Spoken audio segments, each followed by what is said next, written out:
Hey, hello everybody. I guess for those of you that follow the Cynical Historian, we are live streaming this on both of our set of channels, but I'm in control. So what that means is we're going to play my intro music while we wait for people to get alerted and to join the live stream. So everybody we'll get started in about a minute. And here's some lovely music and pictures of me in the field. And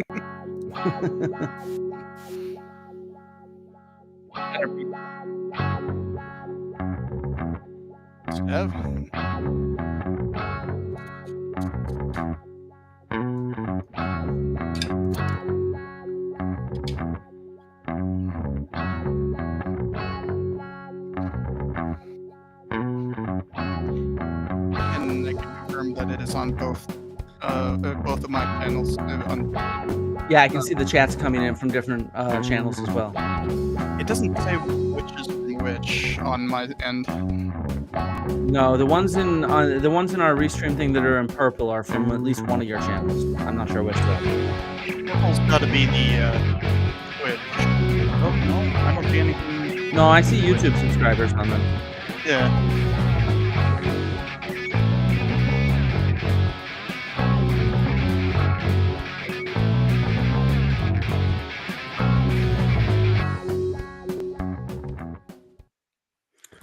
All right. Hopefully we got a bunch of people in the door. It looks like we do. And great. So this is an archaeology and history collaboration with the Cynical Historian, Joe Hall Patton, and he teaches at the University of New Mexico. And for those that don't know me that are on the Cynical Historian channel, I'm Flint Dibble, and I'm an archaeologist, and I teach at Cardiff University. And we both we're not obviously the only academic historians and archaeologists on YouTube, but there aren't many of us. So we're in a rare group, let's say. I think there's a lot more academics on the arc side than on the history side. I can name. I would have said the opposite. Some of the academics that do archaeology are actually historians. So like David Miano, he's an ancient historian. He covers a lot of archeology on his channel, but his degree and his teaching is in ancient history. And then there's Dr. Czar, history and headlines. Methuselah Czar, he or M. Laser history.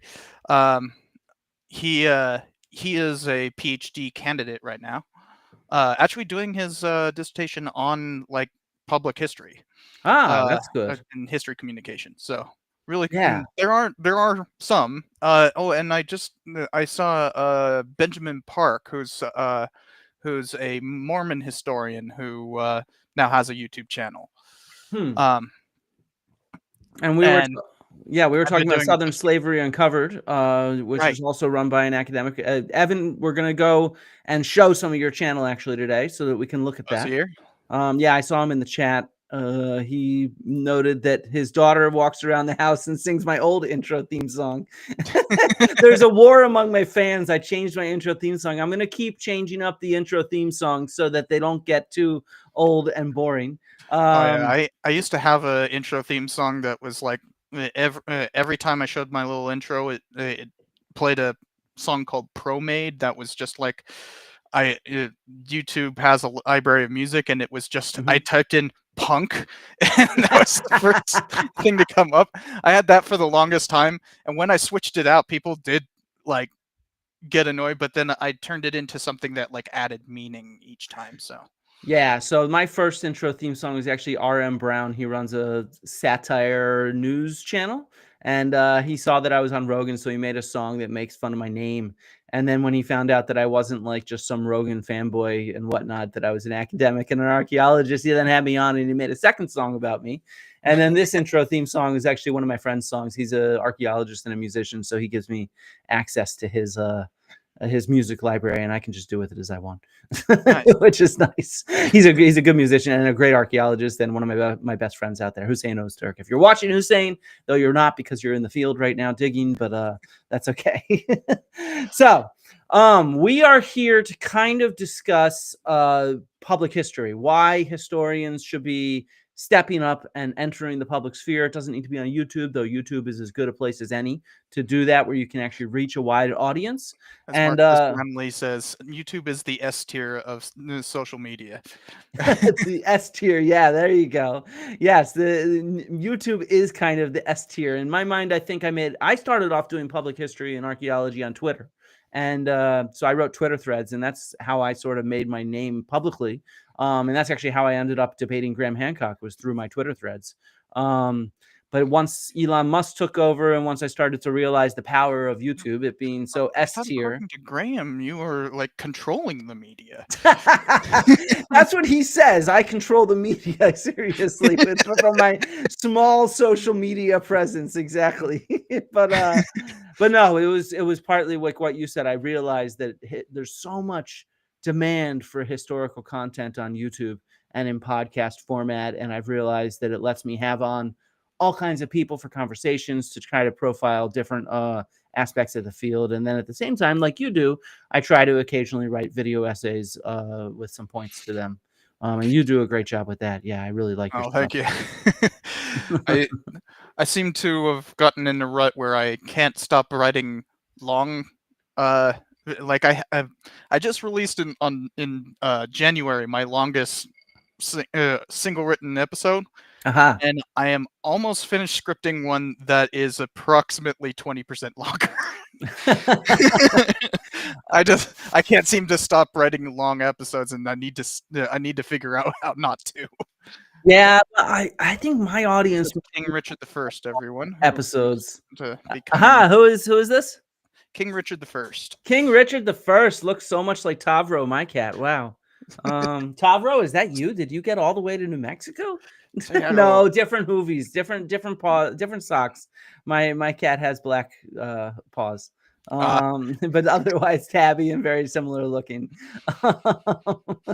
King Richard I. Yeah, so my cat, tell me the story behind King Richard I. I got him as a pound cat. You know, I went to the pound and was going around with the toy, seeing which ones were most reactive, and I sat down to do some paperwork, and he was in one of the little glass cases, and he's just flopping about.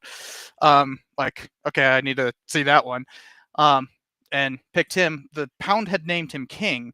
So I had to choose which one. So I went to, I was still getting my PhD at this point. This was like 2019, I think I got him. Yeah, August 2019. We, like, semester had just started, and we went to a brewery, and I'm just kind of like, I just got a cat named King. I need to figure out what King to name him, and I'm thinking like, there was Justinian the apostate, who famously called himself a cynic and everything, but that's an emperor, not a king, and all that kind of stuff. And one friend's like, dude, Lionheart. Duh. Yeah, that's easy for a cat. Yeah. So here, wait, let me show you just how similar they look. Unfortunately, Tavro is out right now. So he is out with the birds. He was attacked by birds yesterday. But this is a picture of him.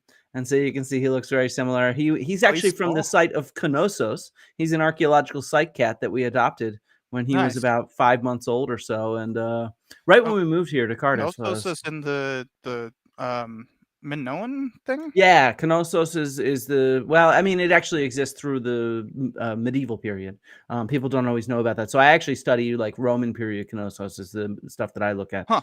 I have an article that I just submitted that should come out hopefully. For some reason, I just thought it was a ruin by the time even like of the Hellenistic period. No, so yeah, this is a misconception actually. Knossos does not disappear with the end of the Bronze Age. In fact, it remains one of the largest cities in the Greek world for several thousand years. Wow. Yeah. That's a perfect transition to misconceptions. Yeah, exactly. That is a perfect conception. And this is something that we both tackle a lot, is that so we sort of have a few different themes we want to talk on, but the one, why do historians need to become public historians and speak up? It's because there's so many misconceptions out there. Like, people just don't quite understand what history is and how it goes. So to introduce to my channel, Joe here, let's play a short clip from his Wild West video, which I think does a great job of showing this. That historians no longer use the term Wild West. It has far too many incorrect connotations. So historians no longer use the term Wild West. I like how that starts off because I'd call it the Wild West. Hell, this video is even called the Wild West, isn't it? Yeah, we tend to use the term frontier period or sometimes Old West, but that's kind of like which Old West? Yeah, that's a good point. From the myth of vanishing Indians, empty land, manifest destiny, righteous violence, and underlying white supremacy, it reinforces far too many falsehoods. The myth is utterly obliterated in current historiography, yet it is alive and well with people who like to deny history to proclaim America's patriotic glory. And I think this is one of the key points to get across is while historians don't use the term Wild West, people still believe that that's what real history is about. It's a period, it's a thing, yeah.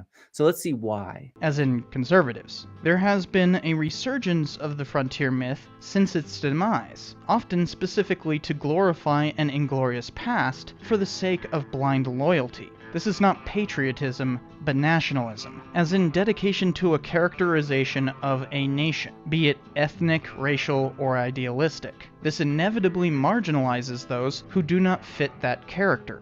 Nationalism is inherently exclusionary. The first significant use of the myth post-Crisis of Confidence was Ronald Wilson Reagan. He played up his cowboy persona from his acting days in Simi Valley Ranch. His brand of hopeful nationalism built up neoliberalism through constant proclamations of rugged individualism. Newt Gingrich revived an old Stalinist idea called American exceptionalism. Gingrich is a historian, by the way.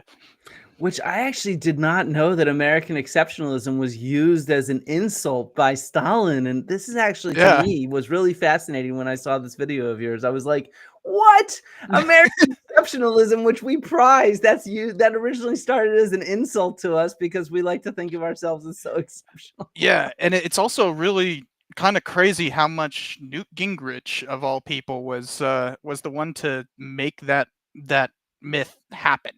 Yeah, it is really weird. It's really weird. Yeah. It was to explain why Americans were so reluctant to accept communism, because American capitalism represented an exception to the normal laws of historical development. As a historian, Gingrich used the frontier thesis to proclaim that rugged individualism. And something I'd like to point out. Notice that I actually use Chicago Manual style for my footnotes. You're a dork. Yeah. But I'm very proud of that. Exceptional. This was a powerful invocation, because Gingrich could label anyone who didn't fit that nationalist stereotype or was unwilling to use such an oversimplification as un-American. From the late 1980s onward, anything conservatives deem opposed to individualism is labeled un-American, despite the falsehood of that perspective. Such patently hateful rhetoric easily gets put in what Pat Buchanan called the Ho Chi Minh Trail to Power. The culture war was framed as a debate over our most fundamental ideas about who we are as Americans. This revival of nationalism avoided the debate over actual policy and diverted attention to who was truly American. This is just a thing about like the culture war and everything. We don't have to go through all of it, but yeah, that's the basic idea. Is that a lot of what we think of in terms of the myth of the Wild West and that is actually a fairly recent creation or a continuation of something that is long debunked. And it's used for political purposes in a way that denies history, even while it's being pushed by a historian. Though Newt Gingrich was not a Western historian, he was a Revolutionary War historian. Huh. Interesting. He's still alive, isn't he? I think so. Wouldn't. Okay, so is. Well, I don't know if he's still a historian though. Well, yeah, he's not really writing history anymore, so he doesn't. he's Yeah, no he's still longer alive. working as a historian, but he's not like disgraced or anything, you know? Yeah, that makes sense. But it is interesting. I just did. Someone asked me in the chat. I did some filming yesterday with Alice Roberts. She's doing a documentary on the Holy Grail, and so we were critiquing this one possible Grail that was excavated, and it's hilarious because it's actually presented and excavated by a real historian in England or Scotland, actually. And I'm not going to give away too much about this because it's not my documentary. But Oh, is that one where it's like a green bowl? no, it's wooden. It's a wooden bowl, and it was excavated by an American historian though. And so it's just like people who are historians of one thing sometimes become pseudo historians of Oh yeah. another period in another area. It's actually not too uncommon. If you saw my Cosmic Summit video, there's Well, lots of scientists there who are scientists of one thing but pseudo scientists of another thing. Well, a And lot of so the yeah. time, like the entire Wild West myth is best summed up by a historian who wrote kind of like the foundational text for my field. A guy named whoa how am I forgetting his name? Oh no, I hate it when this happens. Three names. Turner is his last name. Ah. The Turner Frontier thesis is what it was. Okay, yeah, you might actually mention this in the last 30 seconds of this clip. Do you want me to finish Oh, the clip? sure. I have 30 I seconds didn't left. realize As where a in the video it was. consequence, we've had a few revivals of the Western genre, might some mention it here. critical of the myth, and others wholeheartedly promulgating it, long after its expiration date. The so-called Wild West is the story people tell to inform American identity and exclude those who do not fit. The frontiersman ideal can be invoked to justify pretty much anything. The myth is what defines American exceptionalism.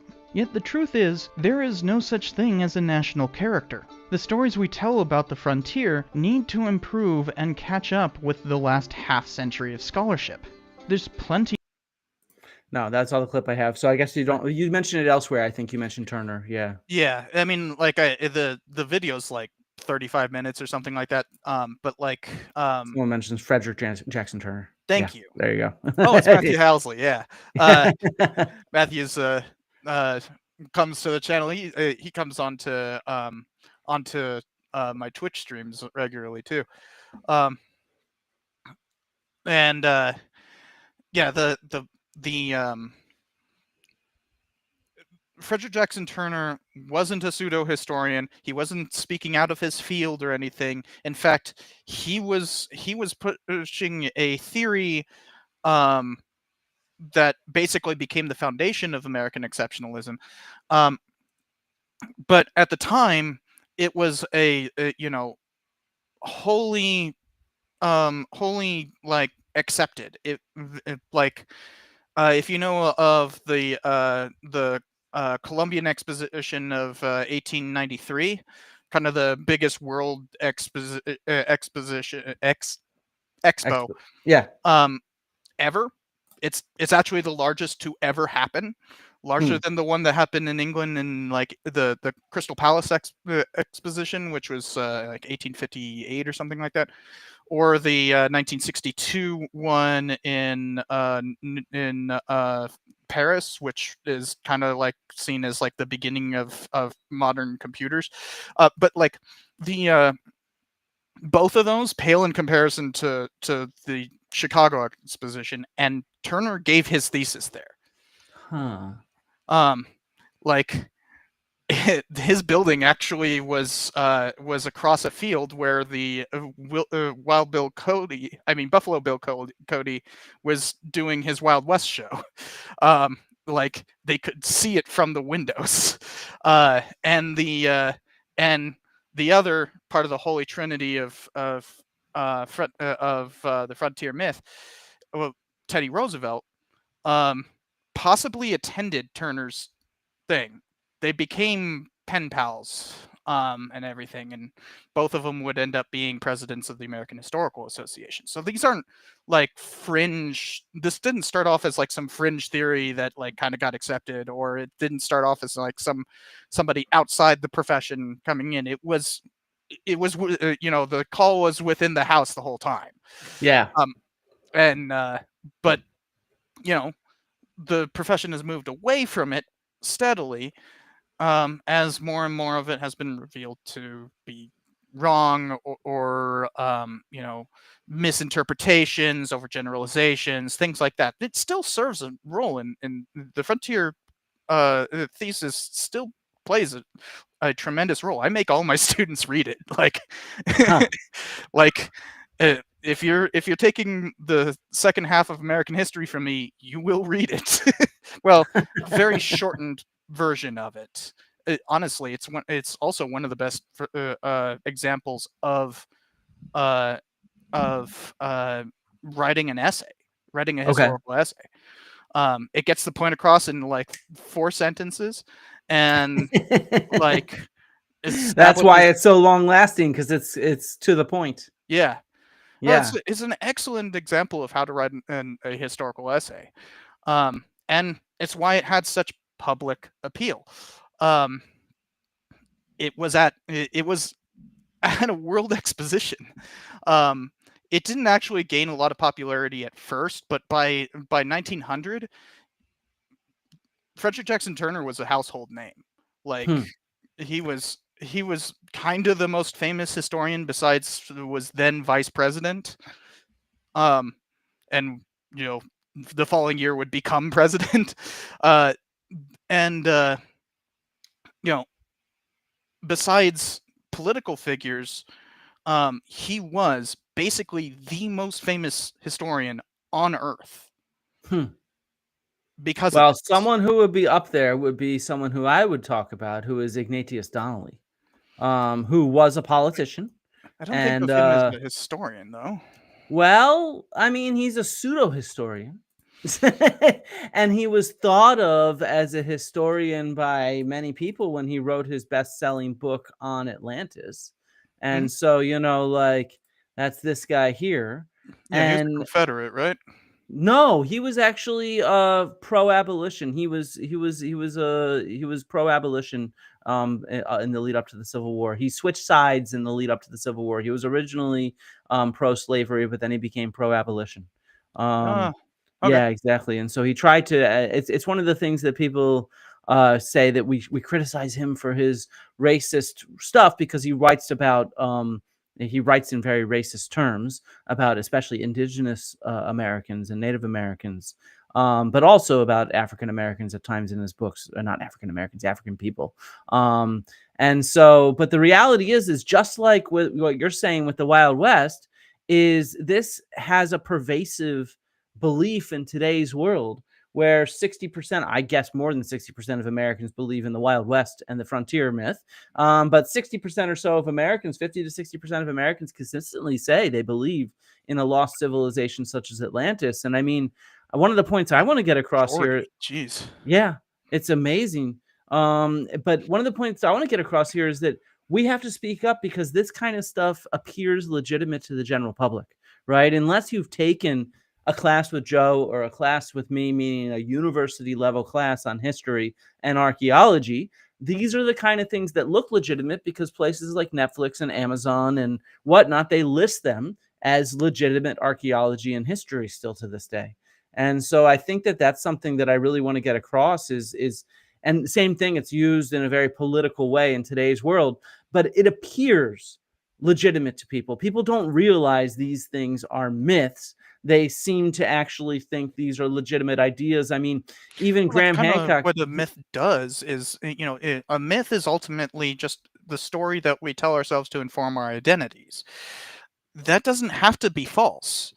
Like, for instance, we tend to think of, like, you know bad myths that need to be debunked, but like there's like the kind of the myth of the founding as this revolution for liberty, and fighting injustice, and that, like, that's that's a good myth. We should keep it, right?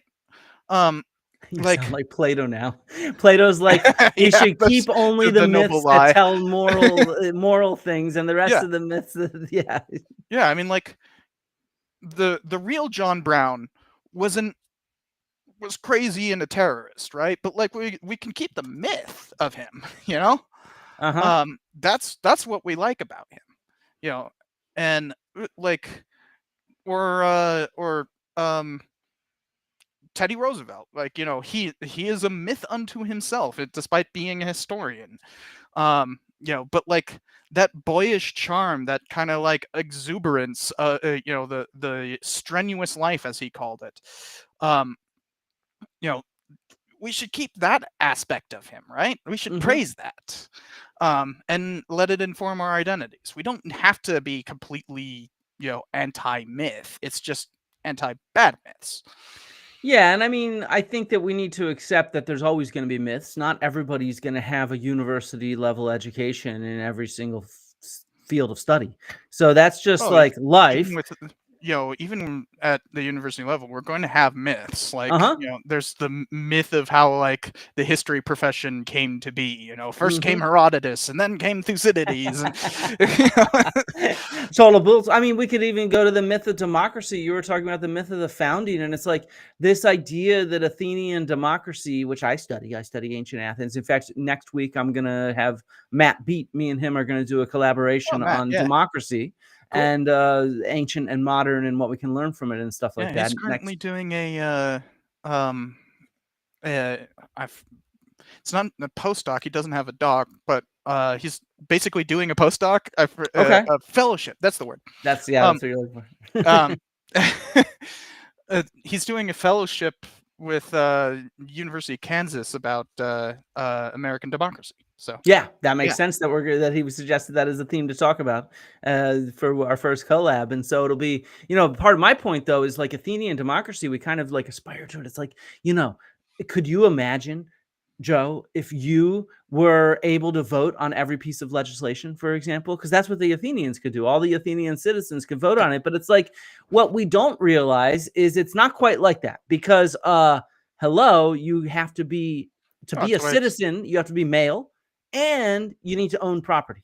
So it's yeah, that's why own it's meaning often own called. land. That's why we're often called representative democracy, but also it's something like what only 7% of Athenians could even vote or something like that.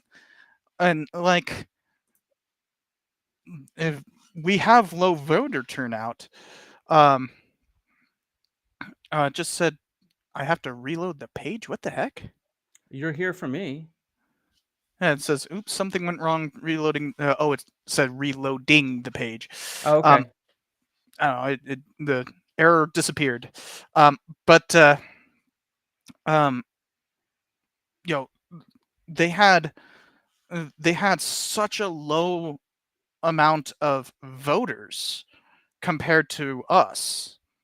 You know, even at our lowest voter turnout, we still get something like 30% of the population to vote. And Yeah. that's like at a lowest voter turnout. And it's more, and it's something like 90% of the citizenry are eligible to vote. Huh. Yeah, exactly. Yeah, yeah, yeah. While in ancient Athens, the turnout's so low because they're not eligible to vote. Yeah. Because you got to be male, you got to own land, you got to have two Athenian parents.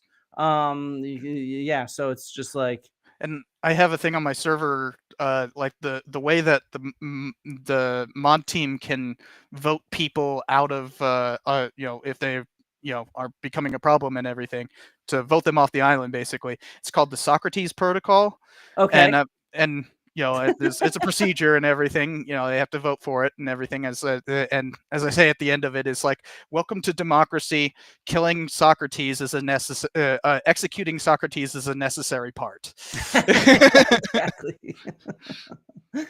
But yeah, so I think that this is one component of it. Is in general, there's just a lot of historical myths out there, and the only people that actually understand the actual historical stuff are for better or for worse, those with expertise and experience. And so this is one of the main reasons why I think we need to be speaking up.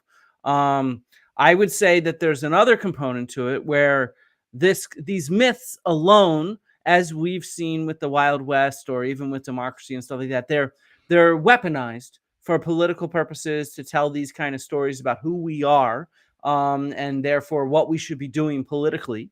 Which I've always tell people, like history is so important because every single decision we make comes from our own personal history, our own knowledge of history. Every decision a president makes, every decision that we make comes from what we know. But there's more damage that this kind of stuff does from an archaeological point of view. Let me play for your audience a clip from my recent video, Archaeology Wars, where I kind of address the kind of anti-intellectualism, but it's more than that. It's just a lack of knowledge and understanding about archaeological ethics, like looting and trade in antiquities and stuff like that, and the kind of damage these kind of myths about lost civilizations or about archaeology can have. So let me play this quick clip.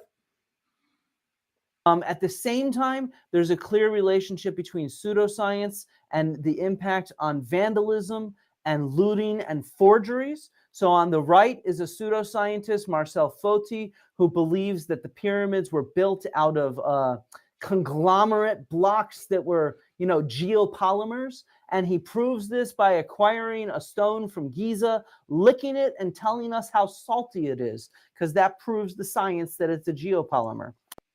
Which, by the way, Joe, do you know why it's going to taste salty? Because it's sandstone? No, actually, Zahi Hawass explained this, and I thought this was absolutely fascinating. So I did an interview with him, which I'll be publishing, I don't know, in the next few weeks or so. In a sense, there's so many people going into the pyramids as tourists. Their breath and their perspiration, it over years, it creates a salt crust on all the stones inside. So they have to periodically scrub away all the salt. So of course, if you have a piece of rock from inside the pyramids and you lick it, what you're licking is 100 years worth of sweat and perspiration.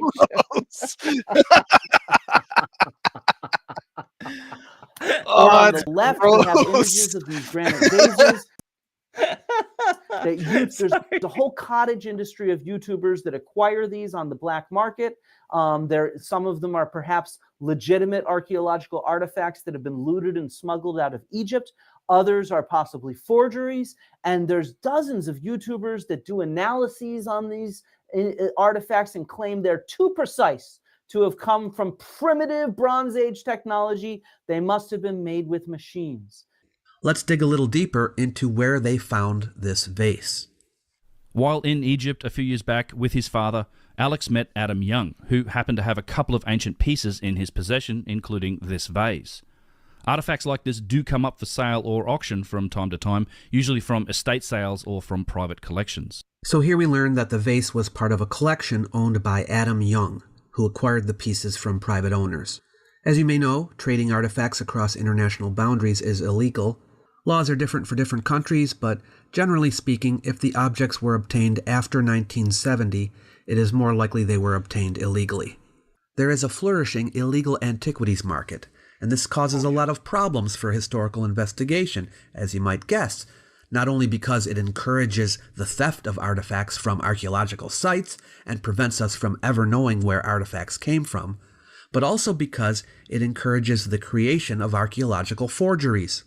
Fake artifacts abound on the antiquities market because dealers can make a lot of money selling them to unsuspecting customers. And that goes all the way back to like the ancient Greece had its own fake antiquities market. Yeah, exactly. It actually did. I mean, they didn't always see them as fake; they were seen as retro sometimes, but because they were echoing the past. The Romans, in particular, love to do that. Like most of the Greek statues that you see are actually Roman copies.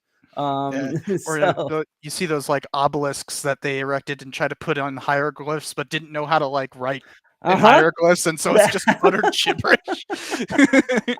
I love those. I love that kind of gibberish stuff. In fact, early Greek vases, they actually specifically wrote gibberish. It was like a comic strip where you have fake words coming out of people's mouths and stuff like that. But there's this great letter from Wakara, who was a famous Ute chief in 1850s Utah, and he basically like this has been a lot of pseudo history, a lot of pseudo history people in the Mormon Church like to say that this is proof that like ancient relations between Israel and all that kind of stuff. But like when you actually look at it, it's utter gibberish. He basically just wrote like what he thought writing looked like, even though this is from the 1850s. So he has contact with people who can write, but like it was basically his form of like asserting, yeah, I can write too. Yeah. Not correctly, but I can write. This was a really common thing in the 19th century with these kind of forgeries that were trying to establish like the lost tribes of Israel in the US or Yeah. different Well, kinds of that's groups. basically Yeah. the entire thing of Mormonism is Mhm. like that is the Book of Mormon is basically the story of with two of the lost tribes. Yeah, exactly. Yeah, yeah. And there's a lot of these forgeries. They abound from the East Coast to the West Coast of these kind of frauds and forgeries. I've talked about some of them with Kenny Fetter, and I'm going to have Joe Wilson on at some point to discuss one of these forgeries. Yeah. But yeah, we saw here how it was David Miano, who's a professional historian and has some experience doing archaeology communication as well. I mean, he's an excellent archaeology communicator. He's the one that brings this kind of stuff up. And so this is why we need these us professionals to communicate. Here's another good example, which we've probably seen in the news as well. Most people. So this has real impacts on our sites and on what we do. At the same time, I want to highlight that the next slide shows human remains. Here it is. These are the tridactyls, these so-called aliens that were presented in front of me. What do they look like to you? Well, I know the story. This is the one that got presented in front of. Yeah. So like, one of them is like a goat bone, and that's like the head or something like that. Yeah, and the rest of it is like an aborted fetus. Yeah, there's different portions that are looted from indigenous graves and then animal remains. And it's partly they're looted from indigenous graves because they want to have them come back with a good radiocarbon date that shows they're ancient. So they actually get these ancient bones, and it takes an expert in bones to be able to piece this apart. Here, watch this. It's Congress. Cool. And it turns out that these were formed from a combination of indigenous archaeological human remains and animal remains so that they could return a C14 date that shows that they were ancient. The most intriguing criticism of the mummies to me is that the back of a llama skull looks very similar to the face of the mummies. A Peruvian paleontologist named Dr. Rodolfo Salsas-Gismondi provided this video and gave me permission to use it for my documentary. I mean, that's pretty compelling evidence. If you know what a llama skull looks like, which I do, I'm a zooarchaeologist, I study animal remains. You see that does not look alien to me. This looks like a fucking back of a ruminant cranium, and which is what it is. And so, I always joke around. I was taught zooarchaeology last term, and sometimes you can get a pelvis, and if you hold it just right, it looks like a weird, gnarly skull. And so it's just your eye playing tricks. If you don't know what you're looking at, it's gonna look weird.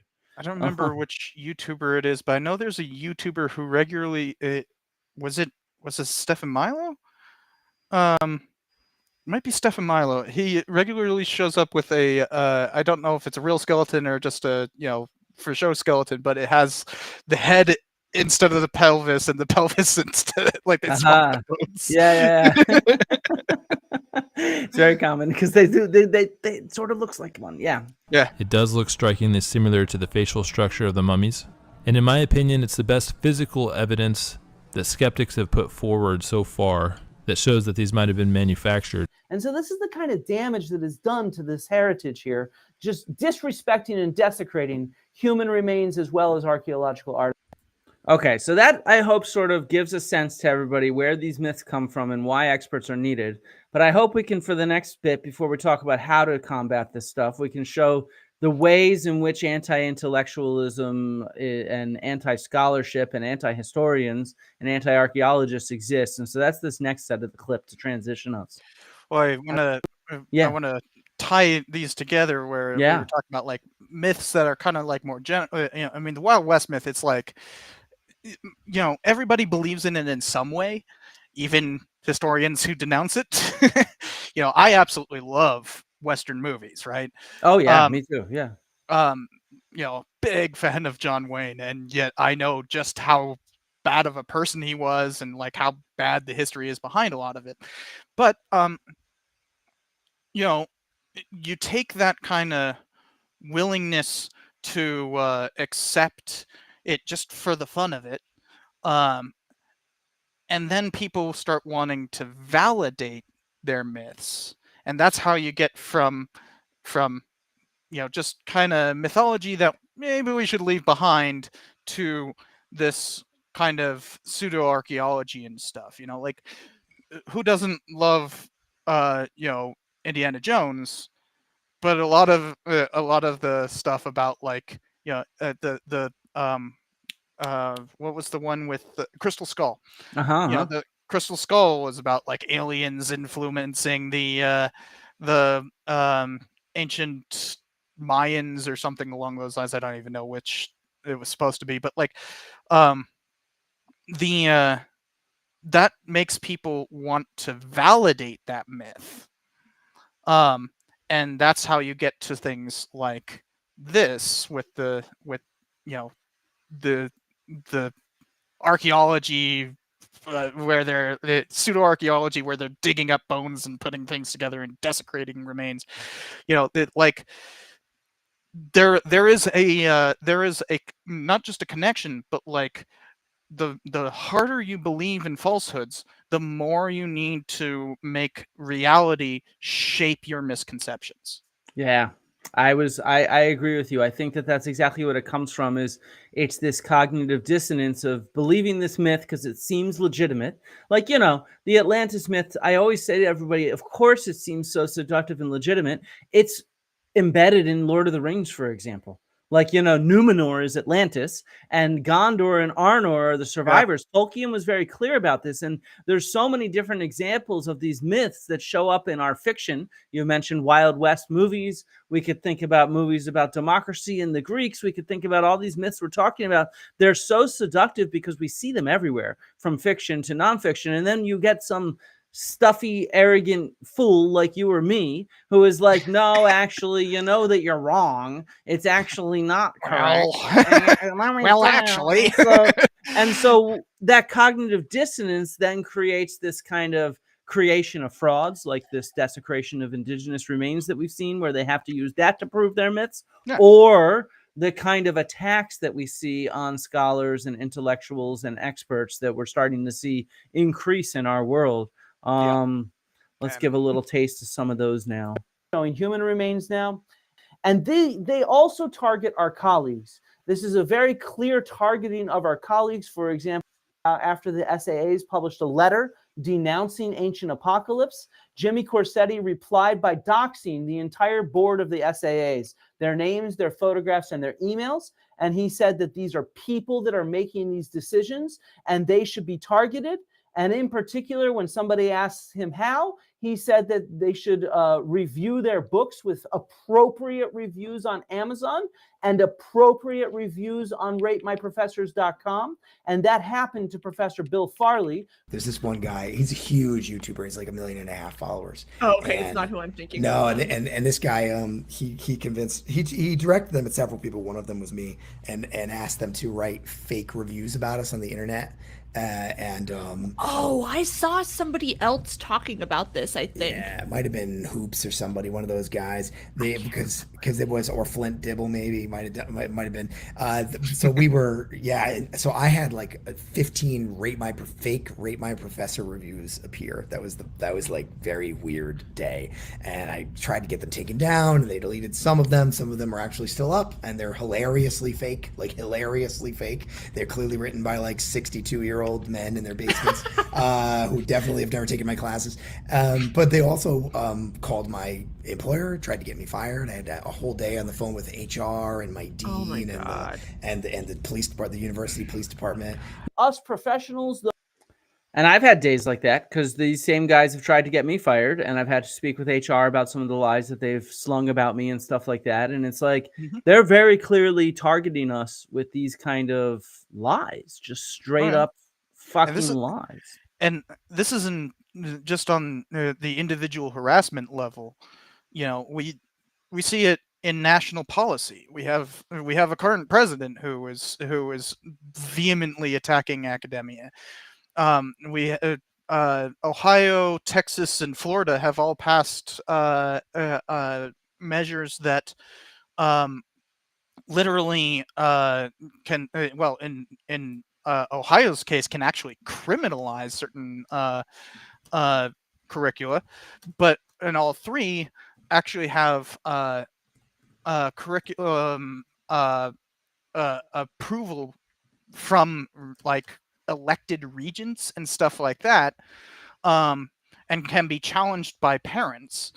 Um, we have a mass moral panic that seems to just kind of reinterpret itself every 6 months or so. First it was CRT and it was DI, it's woke, and it just over and over and over again you have something new. And I did a whole episode about how this is actually not anything new. We've been doing this for a long time, but the rate has been increasing. And it's to the point that a lot of historians see this kind of harassment and go, I just don't want to deal with it. I did a conference at the National Council on Public History, and one of the toughest questions. This was with Matt Beat and Matus Lazar, and or M Laser History, and I was chairing the panel and everything, and the hardest question for us to answer was, hey, look, you guys face so much bigotry and everything. Like, we have our universities have specific policies in terms of workplace harassment. How does this not qualify as workplace harassment? And then shouldn't we not engage with social media as a result? This engenders a push for us to not be on social media. And like, this was at the National Council on Public History at a panel that was actually kind of shoved off to the side. We were literally downstairs where there were two other panels. One other panel. We were the one of two panels down there. Like, they had shoved us to the side, and but hilariously, ours was overflowing. They basically tried to hide us and couldn't do it well enough. But this is NCPH. Like, these people are here to like, they want to learn how to be there to do what we do. And they're already going. Sorry, I didn't read that. Oh, I'll put it back up then. Yeah. So I was just saying, somebody in the chat said harassment has become such a pervasive technique ever since Gamergate, and it's effective, and it cows our colleagues for these reasons. And I did at the same time you were doing your workshop, same month at least, I was doing a workshop with Milo Rossi at the Society for American Archaeology, and we called it the Classroom of 1 Million: Social Media as an Educational Tool. And I was very upfront. I'm talking to students who are interested in getting on YouTube, and I basically said, look, I don't think that everybody's role when teaching history to the public should be to push back against myths and fake history and stuff like that, because that's what attracts the hate. If you're gonna poke the bees, the hornet's nest, you're gonna get stung. And as I've seen, as you said, you blocked people from your chat that were nasty to me, because there's, as my friends call it, a Flint hate cult out there of millions of people because of people like Joe Rogan and Graham Hancock and their huge influence, where you go anywhere on the internet, you're going to find people that call me a liar and just spew nasty hatred towards me, from my ethnicity to my looks to my cancer. Even they claim I'm weaponizing my fucking cancer now. Fuck you all. And so it's sort of like, I don't think that everybody needs to push harassment, but not on that scale. Yeah. For the most part, it's like, it's directed at me. I was inspired because of your showing on Joe Rogan too, and we actually discussed this in private, but to everyone else, I put out a video a while back on this kind of anti-history group that calls itself the Texas History Trust, and they are already this kind of like push for anti-intellectualism as an advocacy group. and your I had completely shoved that thing away. I thought it was too vehement, too much like, yeah, let's not advertise them. Well, I just want to see what they say. They say they're here to Yeah, do battle against warped history, yeah, meaning and real history. Uh-oh, my notice cat's the end here. of that thing. It says, "In the name of diversity, equity, and inclusion," because diversity is what's ruining history. Like, also, if you go down, there's one where they actually complain about cynical historians. The cynical hue of warped history. It's about you, I'm man. going to destroy Texas. But like, the thing is that this is where that myth to myth to misconception to hatred goes. And like, this was a perfect example of that, and so I thought it was important. Now in my video I chose not to even say their name for the first I think it was like first 5 minutes of it. I didn't actually say their name because I also felt like I was punching down because I have a bigger channel. Yeah. And the and all that kind of stuff. There's other reasons why I had shelved it. And in fact, I had shelved it again because I found out things about the lady who runs it that I didn't want to interfere with. But like, then Trump got elected, so it became another reason, because he literally had a platform of denying history as being, oh, there's all these Marxists in academia and all that kind of stuff, and we need to get rid of them, and like literal red baiting, and so there's this larger thing of not just personal harassment that you have to deal with, but like, I'm sure there's some people who are angry that I'm even mentioning Trump. Oh, I'm sure there are. So by the way, for some reason my feed got backed up by 20 minutes now. Oh no, what, on your YouTube or something? The comments feed on Restream. I can see mine. I have my channel and Twitch pulled up, so I can see those. Was it because I was scrolling through them? Are they caught up now? Because I was scrolling on mine to try to find old channels. It just like the newest one is from 1232. Weird. Well, 12 from. Why is it with you that we have these problems with the internet? Well, this is just a Restream thing. Otherwise, everything's working just fine. Because I've never had that issue. Okay, but yeah, go on. But oh hey, I just saw Ed you too. But the there is this larger attack on education that you have to take into account as well, and so it feeds from this like myth to misconception to active hatred to larger well, we have to protect those myths. That's what Trump calls patriotic education, right? Like that, like, I'm literally attacking American exceptionalism in that video, which he would define as unpatriotic, even though I expressly... Which is a Stalin term, of course. Well, yeah. You got to get your ideas from somewhere, and right-wing people are typically not capable of it. Yeah. But like that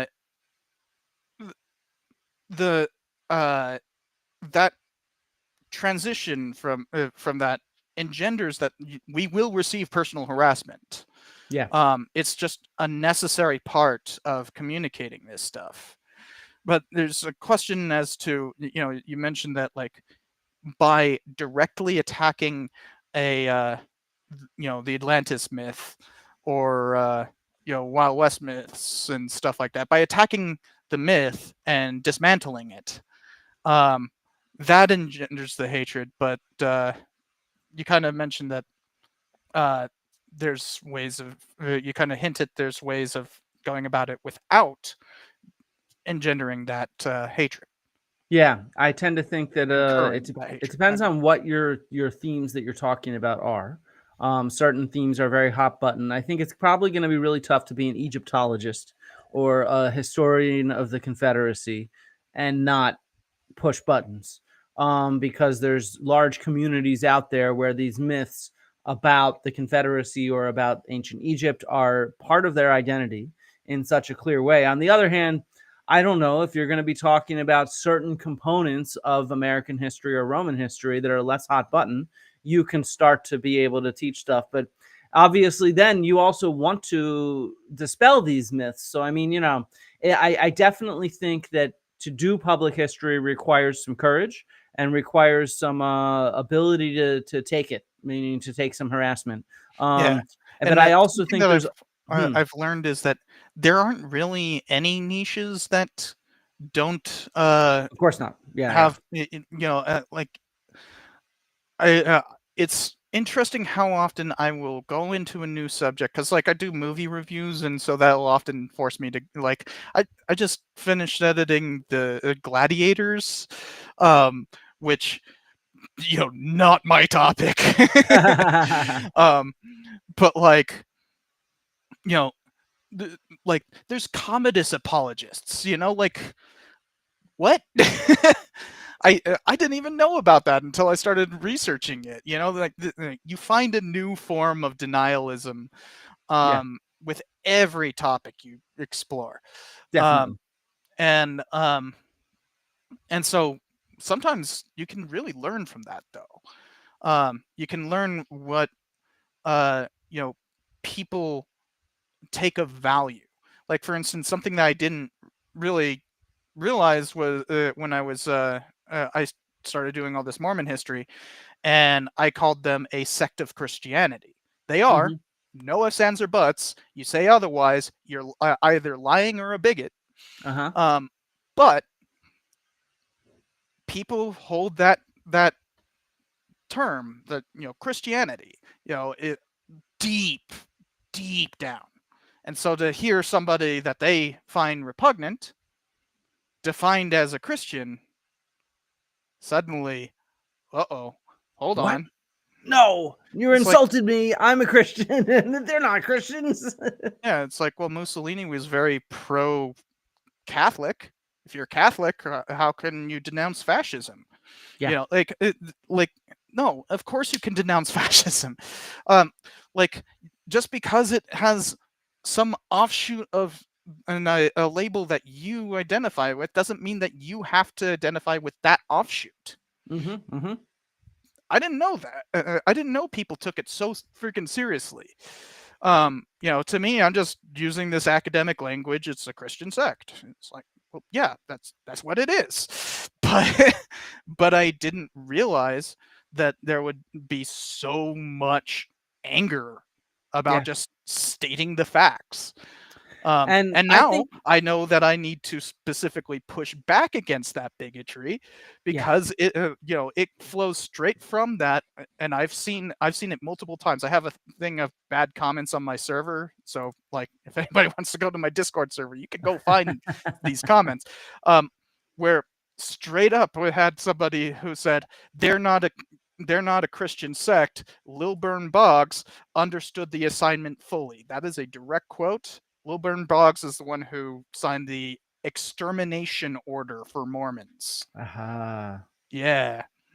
So I went from nuh-uh, kill them all. Jeepers, man. Yeah, and I mean there was a point that Edu2 made where they're happy that YouTube closed comments on kids channels, because the Yes. amount they needed to moderate comments on history videos for kids was crazy, because this really is becoming a battlefield.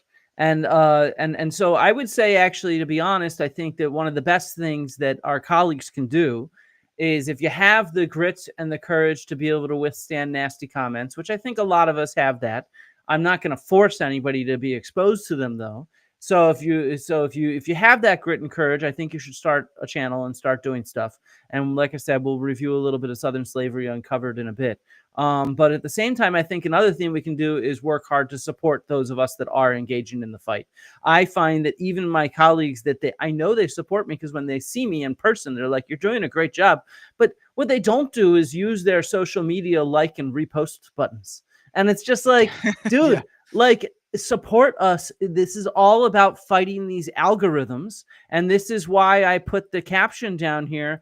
Guys, give it a like and a comment on both of our channels. Go to his channel, go to my channel, go to all of our channels, and promote this stuff to the algorithm so that real education can get out there, because we are in a fight and numbers matter. And the thing is like you said, everything's controversial. Let me play this clip from this YouTuber that's been catching my eyes lately. He's growing very fast. He just got mentioned on Joe Rogan, and he's very into pseudo-archaeology. He apparently has a degree in history. Let's see what he has to say. What's his name? I spent 4 years earning a degree in ancient history, but now I believe in a lost civilization. This is very much not what was supposed to happen. When I began studying, my professor's attitude was that history is a closed book. It's finished. It's been established. Sure, we may make a new discovery. No history professor believes that history is closed, finished, and established. You have to be kidding me. But this is the myth that they portray about who we are and what we say. Discovery here or there, but the overarching narrative is set, and to challenge that was to be a heretic and to fail. I realized there was nothing new to discover. Yeah, like we're sitting here right here challenging the perceived narratives of history that the public has. This guy doesn't, if he has a BA, he didn't learn shit. That's for sure. Exciting to contribute. Huh? It's just a BA. It's not like sure, but still, a university level BA, you should know that history is not written and closed, and the narrative is set you in should stone. Understand what historiography is. Yeah, because I mean, duh. I just finished teaching the history of archaeology as an intro class that every single major has to take at my university, and it's like. And every ancient history and archaeology major takes classes like this on the critical reading of history and how we're constantly rewriting history. But whatever. Nothing new to discover, nothing exciting to contribute. It was just a matter of learning the stated facts and then repeating them. Whoever repeated the facts best became the most qualified ancient historian. Now, that's how it works. Whoever repeats the facts best becomes the most qualified ancient historian. What the fuck is this? Hold on, this guy has a BA. Okay, I was like saying, he just has a BA, so he doesn't really understand like the internal qualms of current historiography. But this guy doesn't even know what historiography is. What the hell? That's my point. Yeah, and this is the lies that they tell about us and what we are and what we do and what we teach. if you've seen any of my videos before, you've probably realized I've since taken a slightly different view. But boy was it a long road, and some of the stuff I saw on the inside really concerned me. The professors and students all had a certain mindset. They were clearly passionate about history and were mostly quite intelligent, but challenging the status quo was actively discouraged, and we simply weren't taught about anything mildly controversial. Göbekli Tepe, the fascinating ancient megalithic site in Turkey that's 50 times larger than Stonehenge and 6,000 years older than civilization itself, well, that wasn't even mentioned once. Think about that. I was studying ancient history, but I had to discover arguably the most fascinating ancient site in the world during my own time. If I brought it to my classes, I was told it wasn't worth discussion. So it's like... that's not even it's prehistory. Like... Yeah. Of course it was. Wow, this guy is an idiot. He's a complete. Well, he's an idiot, but his channel's growing very fast. It's been out for a year, and he has like millions of views. And he's mentioned on Rogan and everything. Yeah, this kind of thing goes like there are a ton of there's, for instance, in the non-archaeology history space, because a lost civilization wouldn't be history, it would be archaeology, because it would be prehistory. It would be prehistoric. But like in the history space, we have like tons of Holocaust deniers that are becoming popular. Like freaking Zoomer historian, Forgotten History, freaking TIK or whatever. Freaking I don't know. These are the kinds of people that, and then you have ones that are kind of like adjacent, that are like the culture warrior people that are like reenactors,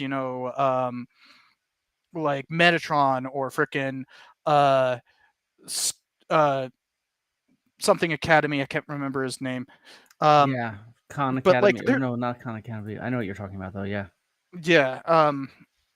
He's the one who made the famous reaction of like, oh, they took took Princess Peach out of her dress. Whoa. It's Oh just my like, god. and he tries to act like he's a serious freaking serious about history. And I mean, it's just all made up shit. and Like you talk as about, a they don't human teach being, Göbekli Tepe.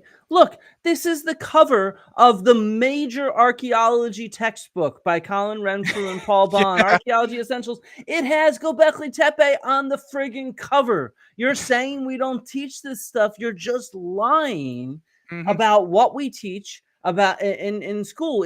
And what's funny is he makes it sound like learning history is memorizing dates and names. Yeah, which And no, that's like what we do in middle school. right? Like that's not a It's not real even high school history. level. Like, Yeah. how did you get your BA? But Like, this in is order what there he's is lying no, is the reality. He's just lying. And the yeah, title of that video, by the way, is, let's look at it. I My spent 4 history years degree earning a lied degree. about lost civilizations. So no, he it lies didn't. about You us just to lied about your claim, degree. yeah, to claim that we're lying. I mean, he might have a degree, but if he does, he's lying about what he learned. That's Yeah. for sure true. Either he's lying about the degree or he's lying about that. And so it's just, this is what we're up Oh, against. and This is why there's by so the much way, hatred. Helen pointed out the one I was thinking of was Shadiversity. Shadiversity. There you go. Yeah, Okay. that one's like, yeah, just a freaking joke. But like, and the funny thing is, I used to like the guy. I'm But actually that's going to probably go on Metatron's channel soon. Speaking of Metatron, because he attacked me and he gave me the right to reply. So we're going to have a conversation. he attacked you. Yeah, he That guy made a has brutal become attack such on a me. freaking joke. Like him and Shad have basically like turned into these like right wing reactionary type grifters. But like, I wouldn't call them denialists, and I wouldn't even No, call they're not. They and I wouldn't try to even call do them like real history tubers. history. I Yeah, wouldn't even call them history tubers to begin with, though. They're more like the like reaction content. uh they're more about like they were more about like you know, playing history, you know, like reenactors. They were like reenactor content, you know. Yeah, yeah. But like it's so pervasive that you can get people like that who start off as stuff at least I liked and turn into really nasty denialists.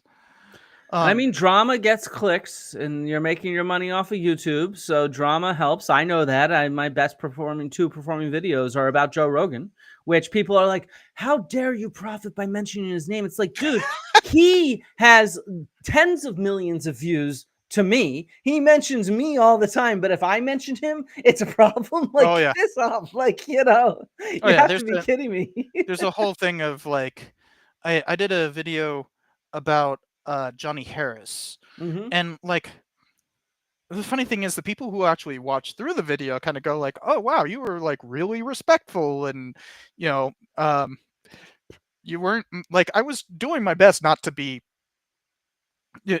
like doing constructive criticism, you know? Mhm, mhm. Like that should be a model of constructive criticism there.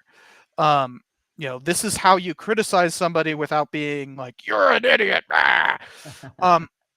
Like now, mind you, my opinion on him is kind of soured over time. He's basically become a content mill. Though I still will delete anybody saying like, "Oh, he's a CIA spook" or something like that. I see that, and it's just like, screw you. But like the the oh, so mind you, my feed is like Behind. 20 minutes off. I just saw that Southern Slavery Uncovered said that that he knows of the Texas History Trust. Aha, yeah. Why is But your feet so far behind? That's so weird. Can you scroll it down? Can you scroll it down with your mouse? Maybe that's why. No, I can't. Weird. I think I have to go over to your channel in order to see that. Sorry. But I have my channel open. Yeah, I don't yeah. want to have multiple open. But the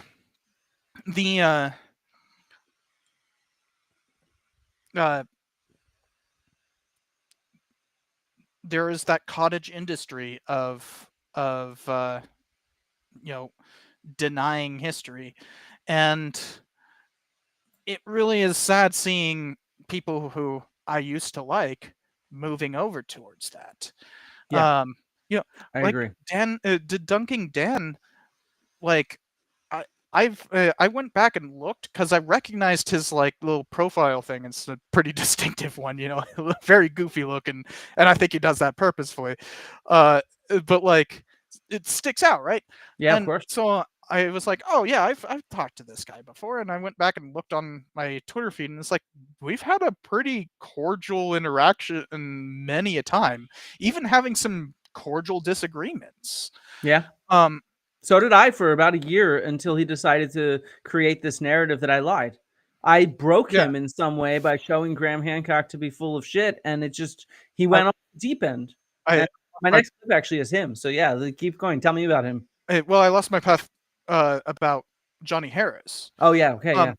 Which, the thing on that was like, hey, you're doing all this stuff about Mormon history. I'm about to do a series on Mormon history. Like, I just hope that people will like see this video and realize that there's not that what you did isn't the whole picture and isn't a wide enough picture to get a sense of what Mormon history is. Mm-hmm.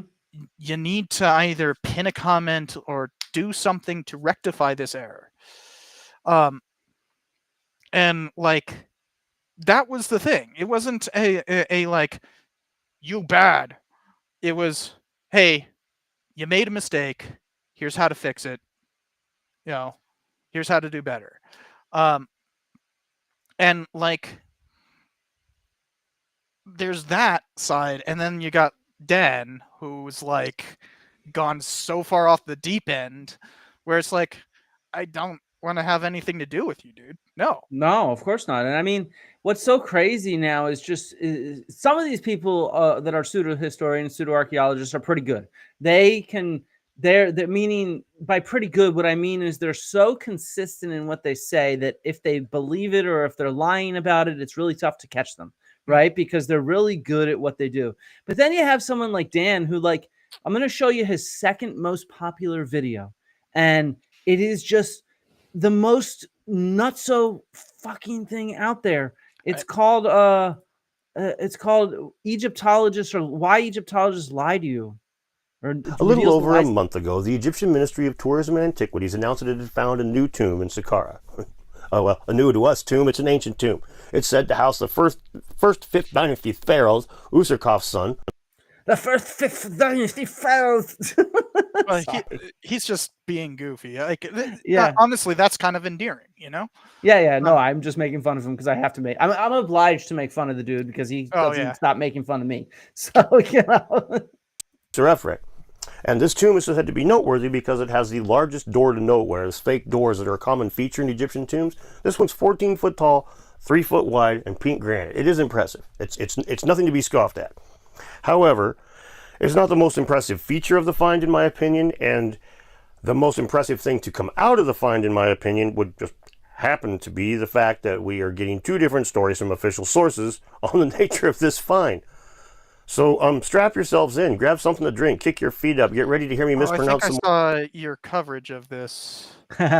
So I was going to ask you, why do you think there might be two different official sources, but you might know. So let's not reveal it to everybody. I'm sure some people in the audience know because Professor Dave also covered this.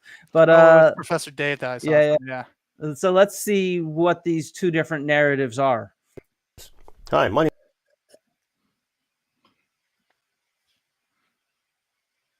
One second. Sorry. You're trying to figure out where to go. Hoping that we get more information on this altar, but I'm also a little bit afraid that it's the kind of thing you might just have to go to the Cairo Museum on a Saturday when they happen to have it out, and man, that's irritating. Now, when this site was first discovered, Egyptologist Dr. Joseph Wegner, one of the first... His name is Joseph, by the way. I know him. He taught at Penn, where I did my undergrad. He's a nice guy. I'm hoping to have him on the channel at some point. Archaeologist excavating this site went on Fox News and said that he thought... If he was going with the like, he was basically trying to go with the German pronunciation. Yeah, I know. But that's not how you would pronounce it. It's Josef Wegner. It's Like- just weird. It's just he's Joe. His name's fucking Joe, just Yeah, like you know. And he's yeah, a nice I have guy. a PH, but like close enough. It's- And but yeah, yeah, and I'm guessing he goes by Wegner as well, since yeah, you Wagner. can. Yeah, exactly. It's American. from the Abydos Yes. dynasty. Now, he said this was before it was announced as Usurkov's son, but the difference in time is staggering. Now, the Abydos dynasty is said to be a short-lived dynasty of kind of usurper type of royals that hung out in Abydos between the 15th and 16th dynasty, right in there, right? It's kind of hypothetical. So, just so people can follow, what Dan is trying to say is that Egyptologists, the team that put it out, this tomb at Saqqara, claims that it's from the 5th dynasty. So, like, we're talking like 4,000 years ago. This guy, Joseph Wegner, is claiming that it's from the Abydos dynasty, which is 2,000 years later than that, or 1,000 or so years later than that. It's not 100% that these guys existed. Dr. Joseph Wegner is of the opinion that they did. He was involved in the big find about 10 years ago that really drove the Abydos dynasty home. But my point here is that it's kind of interesting that we're getting really vastly different information. The Abydos dynasty between the 15th and 16th, like I said. Usurkov is from the 5th dynasty, the first pharaoh of the 5th dynasty. We're talking like 900 years here, okay? The differences that are going to be in that tomb are staggering, all right? We're getting two different stories. As a matter of fact, there's more evidence we're getting two different stories.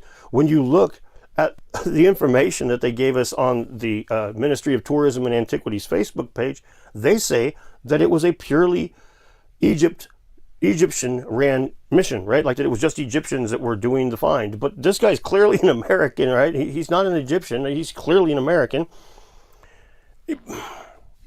But you can know why they made that little bit of bullshit up, right? That's clearly just like this national pride thing, like this. Just clearly national pride. So this is what Dan is saying. He's saying Egyptologists are lying because they're putting out two different stories. So let's show a clip from Professor Dave, who, with a bit of my help, he dug into this. And let's see what the real story actually is. You're getting two different stories because you're literally mixing up two different stories, you fucking moron. He's basing this entire video on this Fox News article about a tomb of Egyptian royalty behind a false door. That's the first thing he talked about. Then scroll down to the bottom. In an even more significant achievement, an archaeologist from the University of Pennsylvania found the long-lost tomb of an unknown Egyptian pharaoh. Let's click that link to go to a completely different article talking about a completely different site.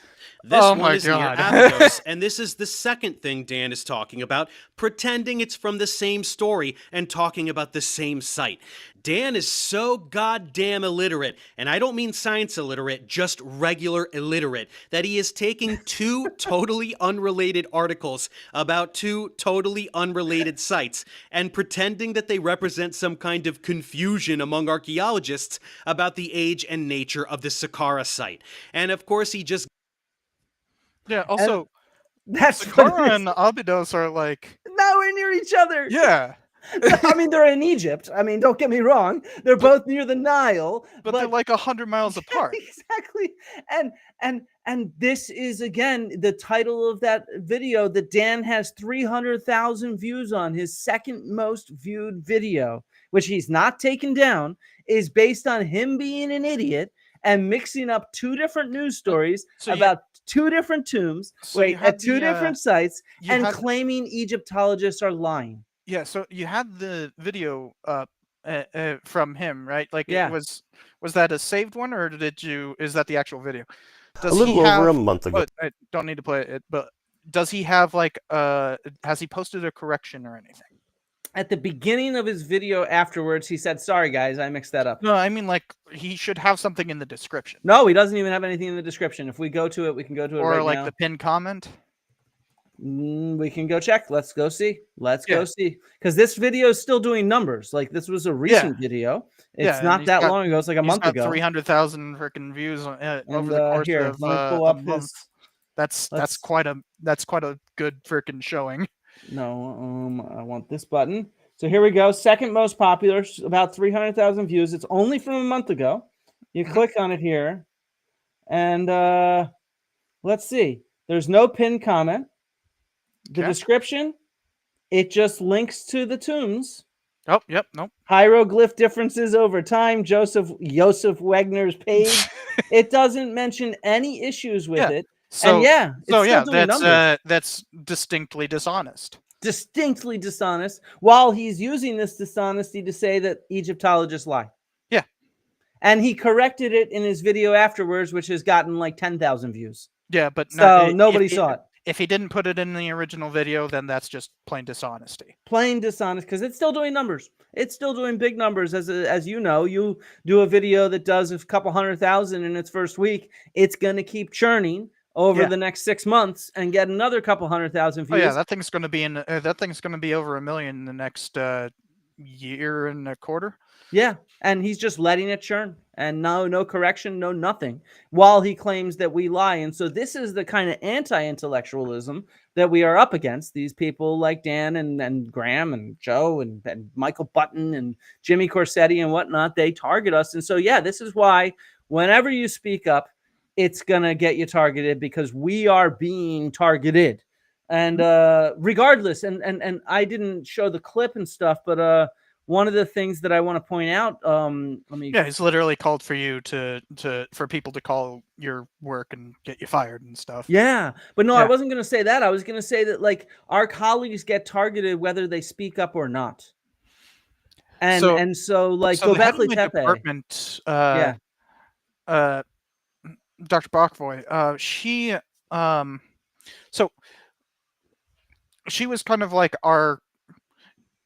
she focused on Eastern Europe and therefore ended up having to speak up about the whole Ukraine invasion from Russia. And what was she was getting called by CNN and stuff like that, right? Then she started getting trolled by pro-Russian people on Twitter. And understand, Russia has like literal troll farms. And so it might have been direct Russian harassment. But the interesting thing is she has such a little social media presence that she didn't really realize that she was getting it until it started being directed at us. I was a student at the time. Okay, yeah. I was in the so the invasion started in 2022, so I think I was ABD by that point. All but for dissertation, for those who don't know. I think I was ABD by that point. Can't remember. But I was also teaching. And they started phishing us students. So they started sending emails to us and that. Because she had the temerity to to talk about her specialization. And basically trying to get our email addresses and stuff like that, phishing requests kind of thing. And this made her suddenly aware of this. And I remember speaking to her and like, her going like, should I just delete all my social media and everything? Because, I was basically the resident freaking expert on social media. I'm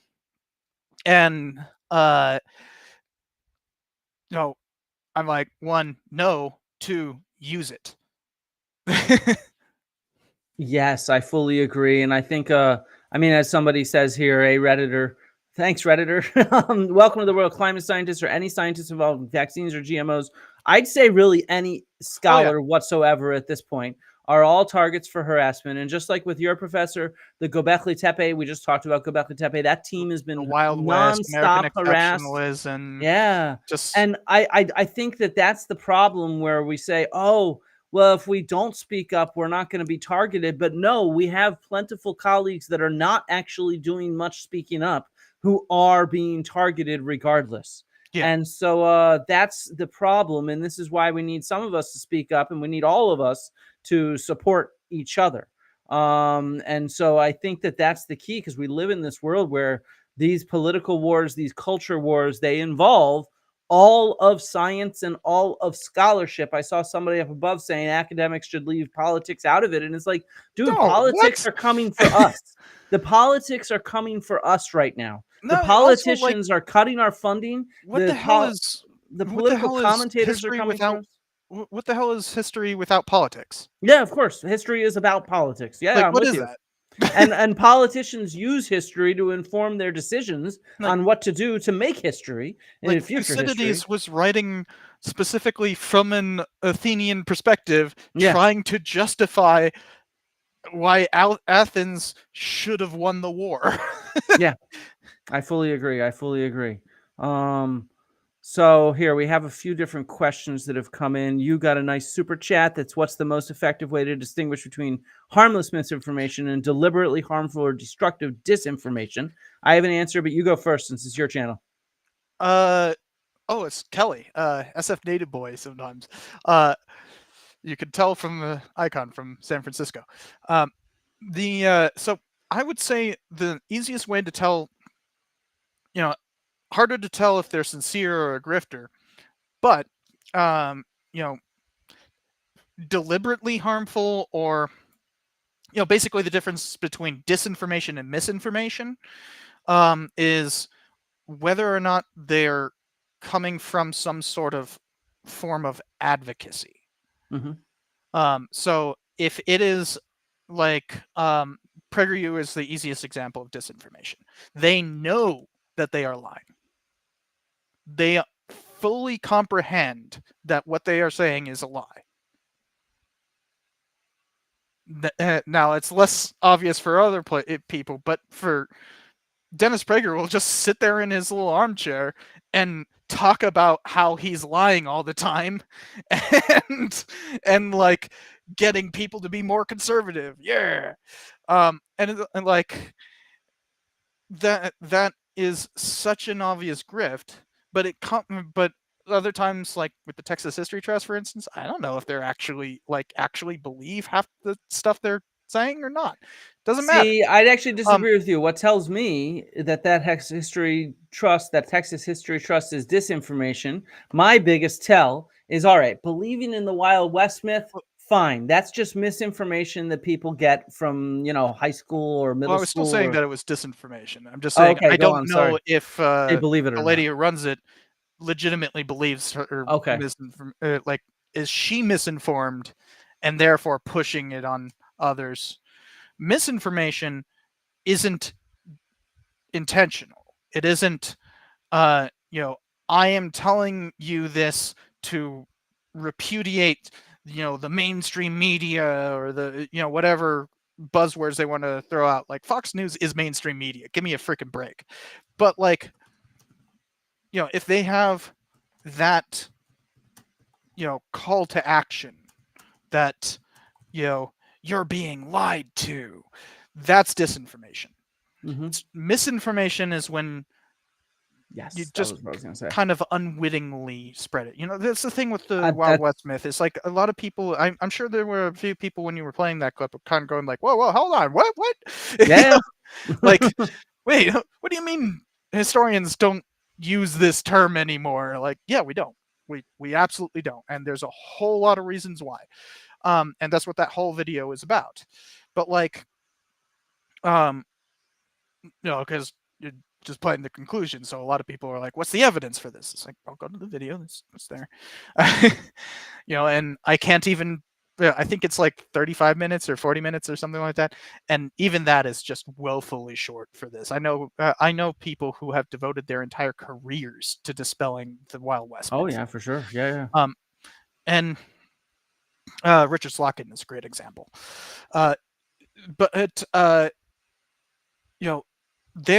That's misinformation. That's people who just genuinely believe it and, don't even know that there are these disproofs. They're just kind of misinformed and continue to spread it as though it were fact. So that's kind of the difference, is when you get that call to action, that like they're lying to you, then that's disinformation. Yes, I agree. I think that's exactly what I would say. Is I think it's those kind of aggressive things where you say scholars are lying to you. As soon as you hear that from, it could be a scholar saying it. If there's a scholar saying scholars are lying to you, or if there's a non-scholar saying scholars are lying to you, well, that's immediately disinformation because Yeah. that's just promoting anti-intellectual. It's promoting this cancel culture thing. They're Oh yeah. canceling me for speaking up. I- As soon as somebody uses cancel culture as a kind of stick, well, that's disinformation. Like, I fuck I off. like to I kind of avoid the term cancel culture nowadays because it's become such a useless bludgeon. It doesn't really mean much of anything, but it does. Like, it's conservatives love to complain about cancel culture, but then use it, Mhm. right? But like Oh being yeah, like, these people "Haha, you're a claim that. hypocrite," Yeah. isn't. To me, that's not an effective strategy. No, of course Um, not. It's just like, whining. yeah, exactly. It's just And so whining. I don't want to, like, I don't spend much time showing that, like, when, for instance, we talked a little bit about how Newt Gingrich used a Stalinist term to kind of infect the general public with nationalism. Mhm. Um, you know, going like, haha, see, what a hypocrite. He used leftism to do rightism. Um, like, right? It's just like it's such a useless complaint. Um, like, what's the point? So that's why I don't really use like the term cancel culture, because it's just like, you know, you might as well just say the term like digital lynching, like Yeah, just yeah. commonly All it is a used. call to attention, which is what I always try to point out is that whenever you call cancel culture, all you're really trying to do is get a bigger microphone. So, hey, I see two more super chats in here that we should try to answer, and then we can move on to Yeah, strategies on how to I fight was this trying stuff. to. I was about to respond to IP0. Okay, cool. Yes, that's what I wanted to pull Um, up. What's more dangerous to history profession, anti-woke revisionism, pro-Russian tankies, or hoteps like Tariq Nasheed, blacks are the natives, Jews, I etc.?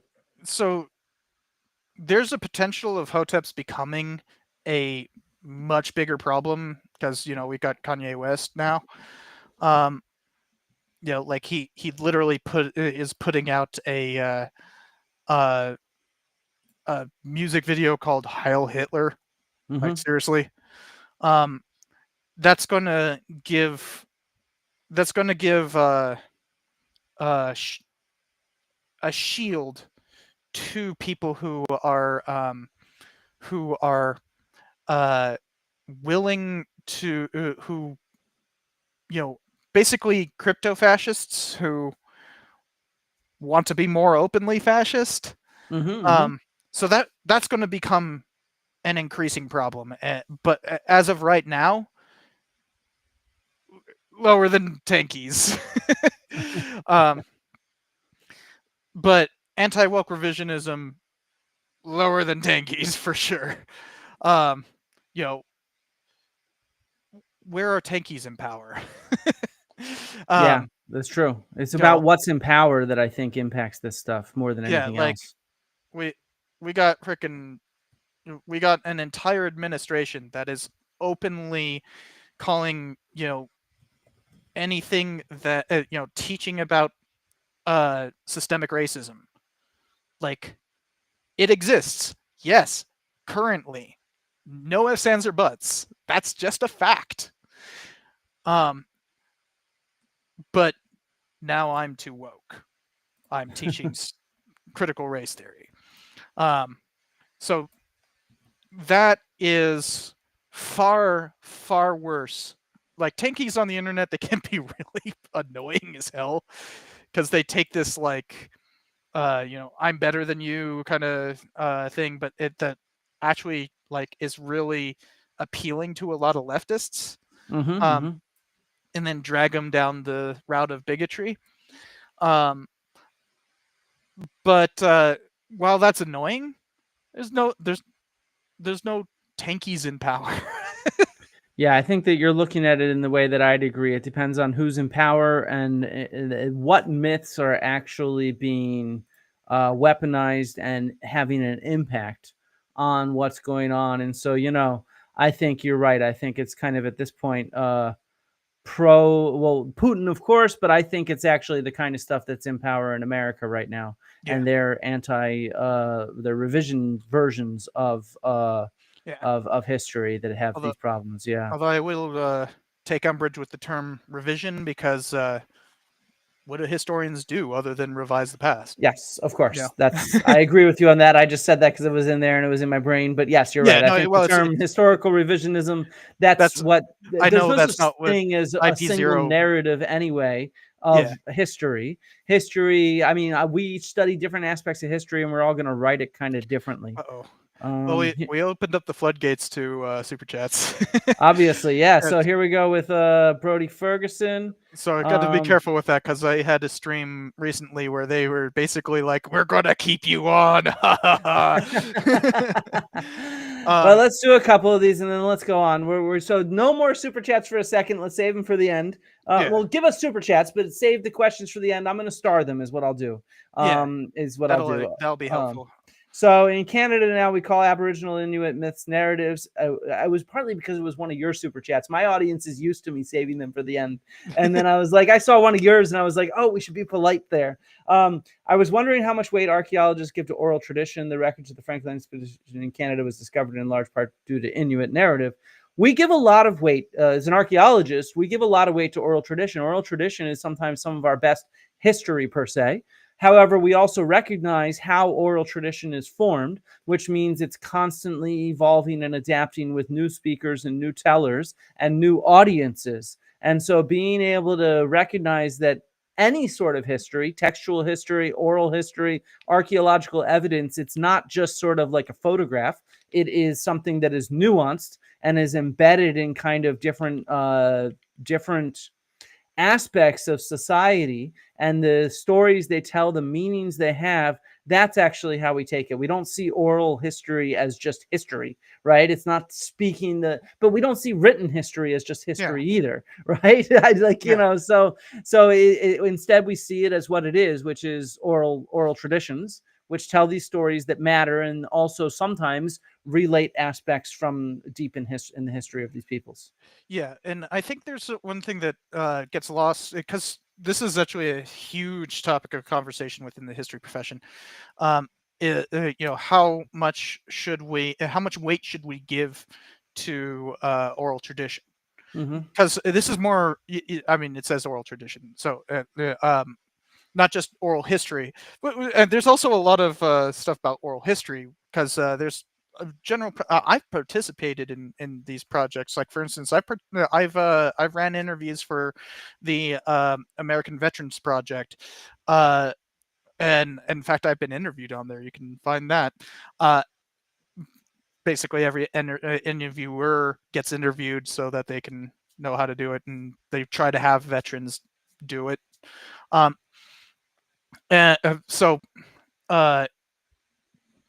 But I could go back and look at my own interview and kind of go, nah, that's okay. Hold on, you didn't say that right. There's less composition to the spoken word than there is to written, and that's just my own memory. When you hand it down multiple generations, that engenders a game of telephone. Now, there's certain techniques that are used for keeping oral tradition alive and consistent. Sometimes amazingly so. And using we have ways rhythms and rhyming and stuff like that. That can help. Yeah, basically poetry. Right? Music. That's because like the Iliad is an example that, like, very obviously an oral tradition that was written down. But we have other oral traditions that we can compare to written history, and see, oh wow, the Norse got it right sometimes, with the sagas. We don't exactly have that ability to do that with archaeology, with ancient Americans, but the we do always have to take into account that it is a tradition. And there's one aspect of cynicism that is called periturati into nomisma. You probably know what that means, or deface the coinage for everyone else. But nomisma was often used as a joke about nomos, as in deface the customs. Yeah. So understand, I come from a place of cynicism, and therefore will question automatically a deep reliance on oral tradition. Yeah, I just think it's something that needs to be seen as nuanced and evolving. So when you look at Homeric epic, you brought up the Iliad. I've mentioned this in past streams, and I'm going to hopefully do a video on it because it's a chapter of my book, is the way in which it evolves over time. So you can see, for example, material culture, so archaeological artifacts that, for example, it was written down 600 BC-ish, 550 BC-ish during Pisistrated Athens. Maybe it was written down earlier. It's tough to tell. We have some snippets, but we know it was combined and compiled around that time. But it includes armor and weapons that were in vogue 300 years before that, so 900 BC, as well as weapons and armor that was in vogue 1200 BC, as well as descriptions of stuff from like 1500 BC. So there's this mishmash of what we can identify as archaeologists, this kind of material culture, armors, weapons, things like that, that appear at different times in the history of these peoples, but is all mishmashed in this oral story. Oh, and you're so talking about like the description of their armor and the helmets and the spears. There's even this one famous scene that I really like that Sue Sherritt of Sheffield showed, where, so she was the one that wrote this article and has written a lot on this, the archaeology of Homeric epic. And so, for example, in the Bronze Age, the type of spears people used were really heavy, big spears, right, where you'd stab people. In the Iron Age, they actually carried multiple spears in there for throwing. And so in the Homeric epic, in the Iliad, there's both those spears present.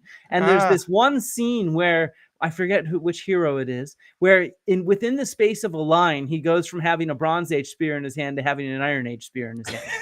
And so you can see how it all gets mishmashed together, which is why we want to read, really, like I said, we do this with written histories as well. We don't read Thucydides, and Thucydides is a fairly reliable early written textual historian, but we do not read him directly and think that everything he says is 100% factual. No, he's written from his own biases, and he's written it down a decade later and all this kind of stuff. And so it's like, I love that footnote from Herodotus where it's like, I saw it in a dream. Yeah, exactly. Yeah. But even with Thucydides, we take his speeches. We have Pericles speaking. He tells us these are not the exact words that Pericles used. I am imitating him. Right. And so it's just, but so many non-scholars. Pericles' speech is like the most important passage in the entire book too. And so many non-scholars just assume that that's Pericles because we get direct quotes these days. We're so used to Donald Trump's direct quotes ending up in our news media. We don't realize that anything people said in the past, it was sort of passed on and sort of summarized later on as approximately what he said. Like something from my point of view. Something that I talk about in the Gladiator one, I think it's 2 review. There's separate reviews, but I kind of think of them as one. But like I talk about you know that standard like bad times make strong men, strong men make great times, blah blah blah. You know, that's a stupid thing. But then I trace it all the way back to Herodotus, who just puts it in the mouth of Cyrus the Great. But I make very clear, like, that's Herodotus, not Cyrus. Yes, exactly. All right, let's get out of this little. Oh wait, there was one thing I wanted to just because I saw an archaeologist in the chat had mentioned E-Man Racine. Landscape archaeology, his field takes into consideration stories that help develop cultural landscapes that appear around archaeological sites. So I just wanted to emphasize that, yes, we use oral histories, oral traditions all the time and try to link them to the archaeological record. Okay, but let's move on to the nuts and bolts. What what can we give as advice? We obviously have a bunch of historians and archaeologists that are watching this. I imagine some will watch the replay, Yeah, and we go and give I these saw talks history at with universities. Kylie earlier. Yeah, history of Kaylee's in here. So what kind of advice can we Wait, give? have I been saying her name wrong all the time? I think it's Kaylee. Yeah. Oh my god. Sorry, Kaylee. Yeah, sorry. No, it's okay. So yeah, Joe, I watched a bunch of her episodes. Oh man. Although I remember my biggest episode, my second biggest episode was actually what made another YouTuber like get like launch in popularity, a Tunche. Like that was kind of the thing that gave him the boost that really just sent him in the atmosphere, and he's a way better channel. But like that was the boost he needed, right? But in that video, and I talked with him before releasing the video, showed him the thing, was like, hey, everything cool? You like it? Cool. I call him a Tunchi. I have gotten never-ending shit for that. Attention, I think, is what he's going for. Like attention. We know. Yeah, I don't even know how to pronounce it. Yeah, it's a Tunche is how he pronounces it. But like, okay. He saw it and didn't correct me. So I am forever having to be like, yes, I mispronounced it. Okay, so yeah, so what can we do? How do we do applied history on YouTube? You gave a talk recently right on this. How can a historian help?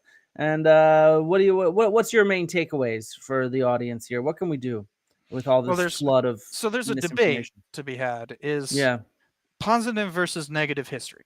You know, we've talked a lot about like going after myths, but also this kind of idea of like, no, you don't exactly have to just like attack it directly head on.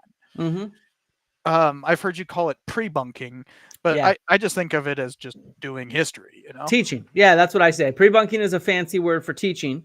I would argue that the difference is, and it's a slight difference, is that you're teaching with a goal of trying to communicate a point that is widely believed, right? So like a piece of misinformation or disinformation, rather than just teaching in general what happened and what we do.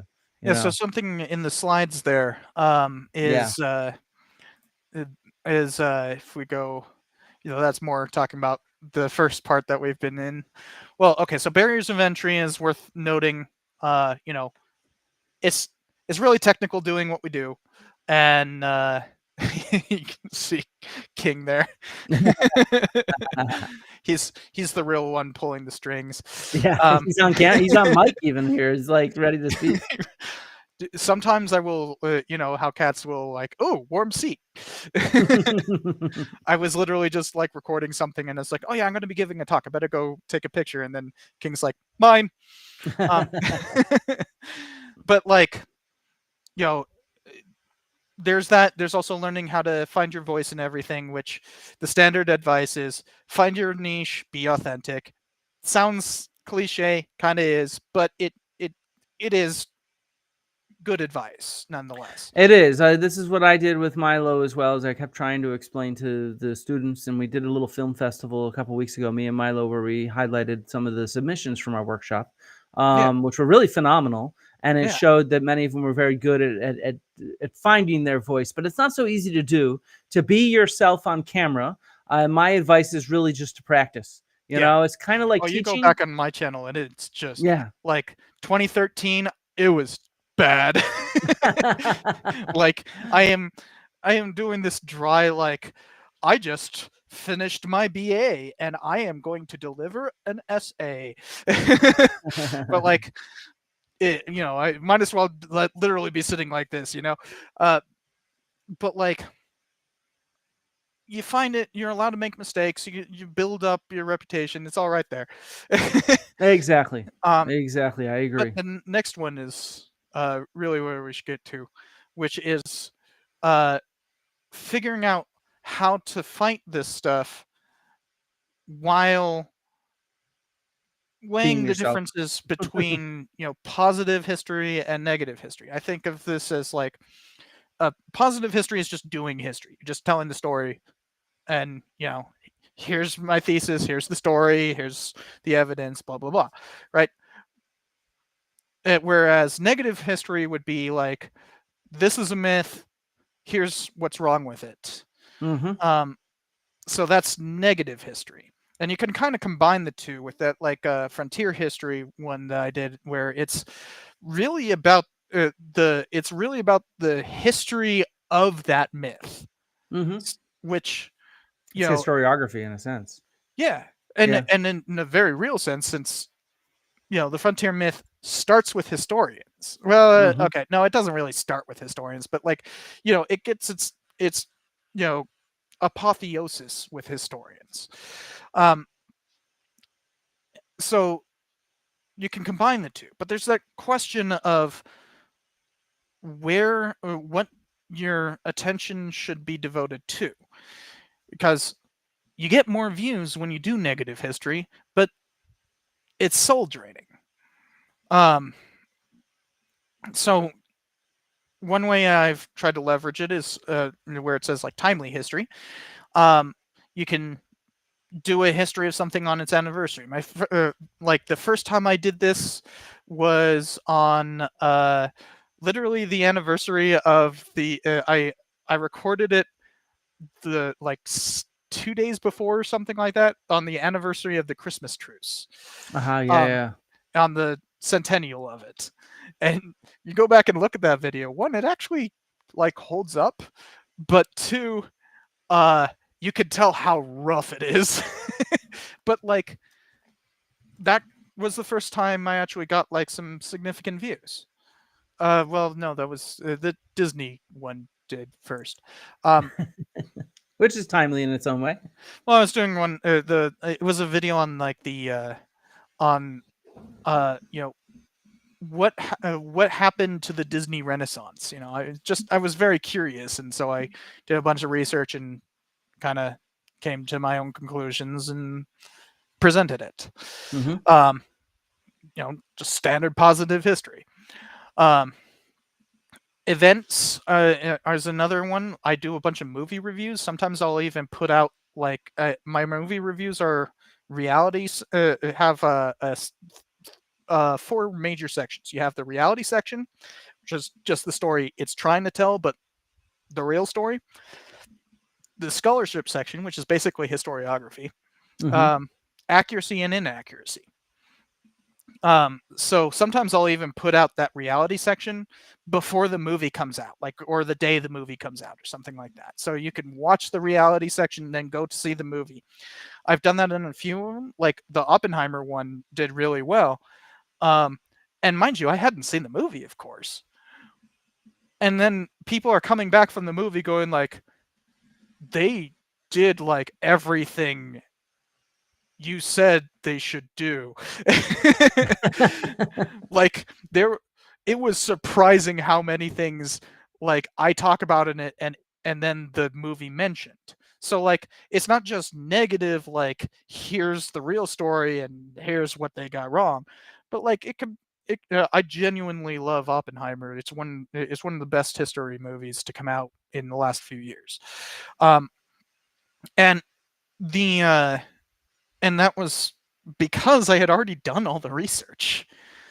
And so once it came time to review it, it was just this is great, this is great, this is great. And so using that, you can bring a lot of views in that way. Just things like that allow you to do positive history, well, in the future doing negative history. Yeah. Or the other way around, like that Johnny Harris thing I was talking about earlier, where I was kind of being look, this is incorrect, you need to fix this. Or just a few weeks later, I did one on the Mormon Museum in Salt Lake City. Those were negative histories building into my positive history, where I'm just doing the history of Mormondom.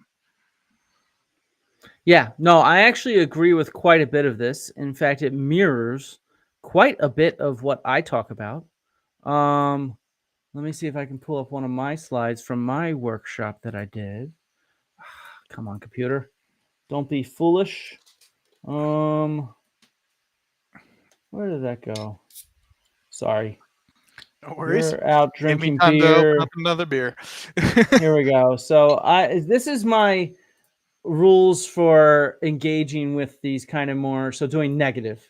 Okay, I'll go to some positive in a second too, but in a sense, one of my big rules is always punch up, right? So don't there's a lot of research that shows that we can amplify the oxygen of amplification. In a sense, we can amplify uh misinformers and disinformers that don't have much traction if we keep punching down. So we want to punch up. So that's number one if you're going to do this negative stuff. And number two is, I always like to say, don't give them the floor. Instead, we need to define the context, because we're the experts. We're the ones with experience. We should be the ones.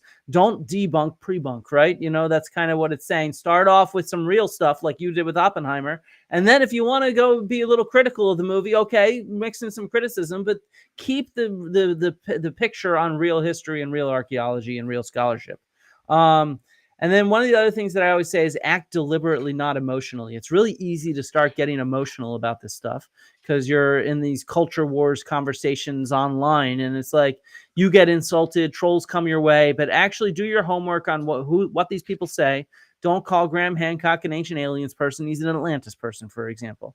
And so make sure you use the right things, and you're always working to define the context, not just debunk a few facts. Yeah. It's also, the point number 3. Something that, like, one thing I think that should be emphasized here is that you don't need to, like, if you want to do a video on Graham Hancock, you don't need to read his books. Like, make it about some specific thing. I mean, if you want to debunk his books, sure. But, like, if you were debunking some video he put out, or, some claim that he made on Joe Rogan or something like that, take the context of that specific claim, and that's it. You don't. But maybe you don't need to read all his books, but make sure you go to his Wikipedia page and do at least that contextual information behind him. Although, if you are debating him, you should read him. Oh, if you're going to debate him on Joe Rogan, yes, you should do like your full that was set impressive, of homework. honestly. Like the fact that you actually read him. Like I would never do that. Oh, dude, you're speaking to tens of millions of people. You got to do your homework. Yeah, that's the difference. I wouldn't do that if it wasn't for that context. Yeah, I like if what the heck is the name of that guy? There's a guy who's making the rounds, big Holocaust denier. Thinking it's something like Gary Cooper or something like that. He's he's been on a bunch of like right-wing talk show stuff. Tucker Carlson called him America's favorite historian. He's not a historian. He's also never written a history book in his life. Is this like Daryl Cooper? Is that his name? Daryl Cooper? Yeah. Wait, did I say Gary Cooper? Like I forget who you said, but yeah, I think it's Daryl. But like, if I were to, I would happily debate that guy, right? Because it's so easy to disprove him, just with facts and figures. But I would never read his book. That said, if you were to do it in a big audience setting, I would recommend reading his book. Partly because you want to be able to preempt what he's going to talk about. So you want to know his spin so that you're ready to pre-bunk it and you're ready to actually be effective about it. So if it's in a self-published books, yeah, so I mean, if it's in a, it's also self-published, so it's like you couldn't even convince a freaking publisher to take this. Like at least with Graham Hancock, like they're published by his books are published by like the Big Five. Oh right? Yeah, they are. Yeah. For those who don't know, there's 5 big publishers in New York, and they're kind of like the main publishers for books. If you go to Barnes and Noble, I was about to say Borders. If you go to Barnes and Nobles, basically everything there will be from the Big Five. Yeah. No, I agree. But But yeah, so I would say any big context, do your homework though, because you want to know what they're talking about, because otherwise you're going to start bringing up shit that's to the side of their points, and then they're going to like be like, but that's not what I say. And you know, and Yeah. then their audience is going to slam you for assuming you know what they say when you don't. Let's see. So define the context, not a few facts. This is flip the script. All publicity is good publicity. I think that this is important. This is what you were talking about as well. To be timely, the drama can be good. It can get attention. And as I say, drama and edutainment gets eyeballs. And then kind of be on the offensive with this stuff, not the defensive. And then my big advice to everybody is just be supportive of our different ways to engage, right? All of us engage in different ways. And I think that if we build up a bigger ecosystem of scholars on YouTube, those of us with experience and expertise in history, archaeology, and other subjects, if we're here, we're all on social media. We need to be more supportive of each other to build up this ecosystem of good educational content on social media that's available for free. I know teachers assign my content in their classrooms, but they don't fucking retweet it on Twitter or Blue Sky or whatever. And it's like, that's how you get my content more popular, is you share it when it comes out, because it teaches the algorithm that it's more timely. And so, and that it's valuable. If you assign it to your classroom 6 months later, that's sure that gives me 20 views, but that's not the same thing as actually boosting it when it comes out.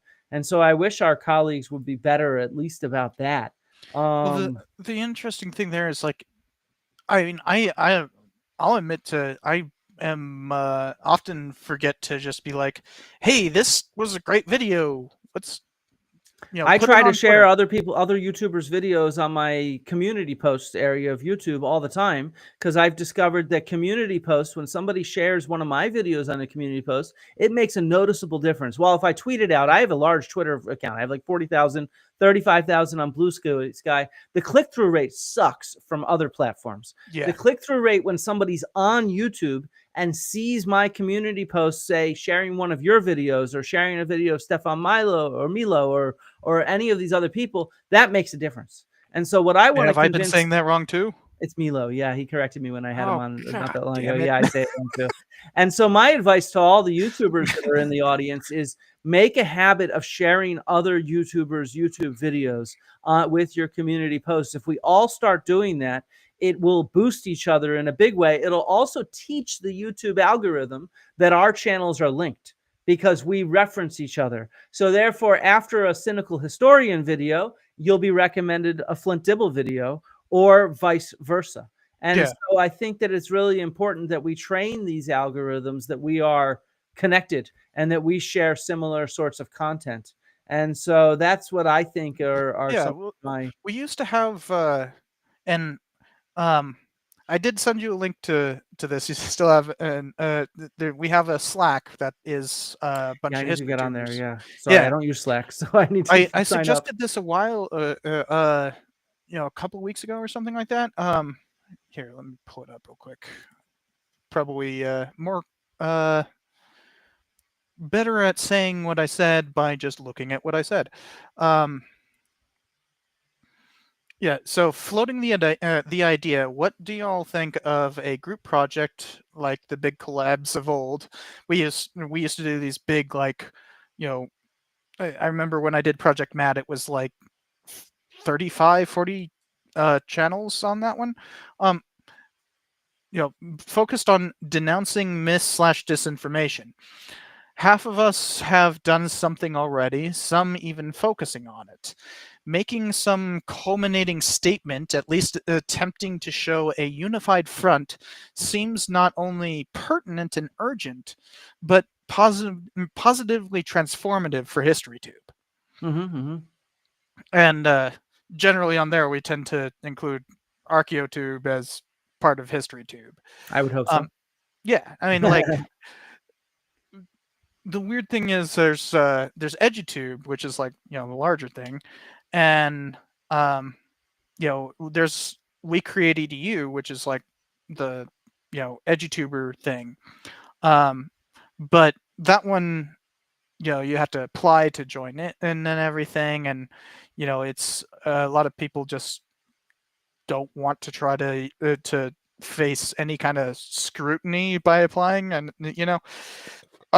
so that one's much more niche, even though HistoryTube is obviously more niche than all of EduTube. Yeah. But with like the Project Mad, which is what I ran with Matt, the that was about the Cold War, and we were able to bring in science folks as well, for obvious reasons. And that made it such a broad kind of like,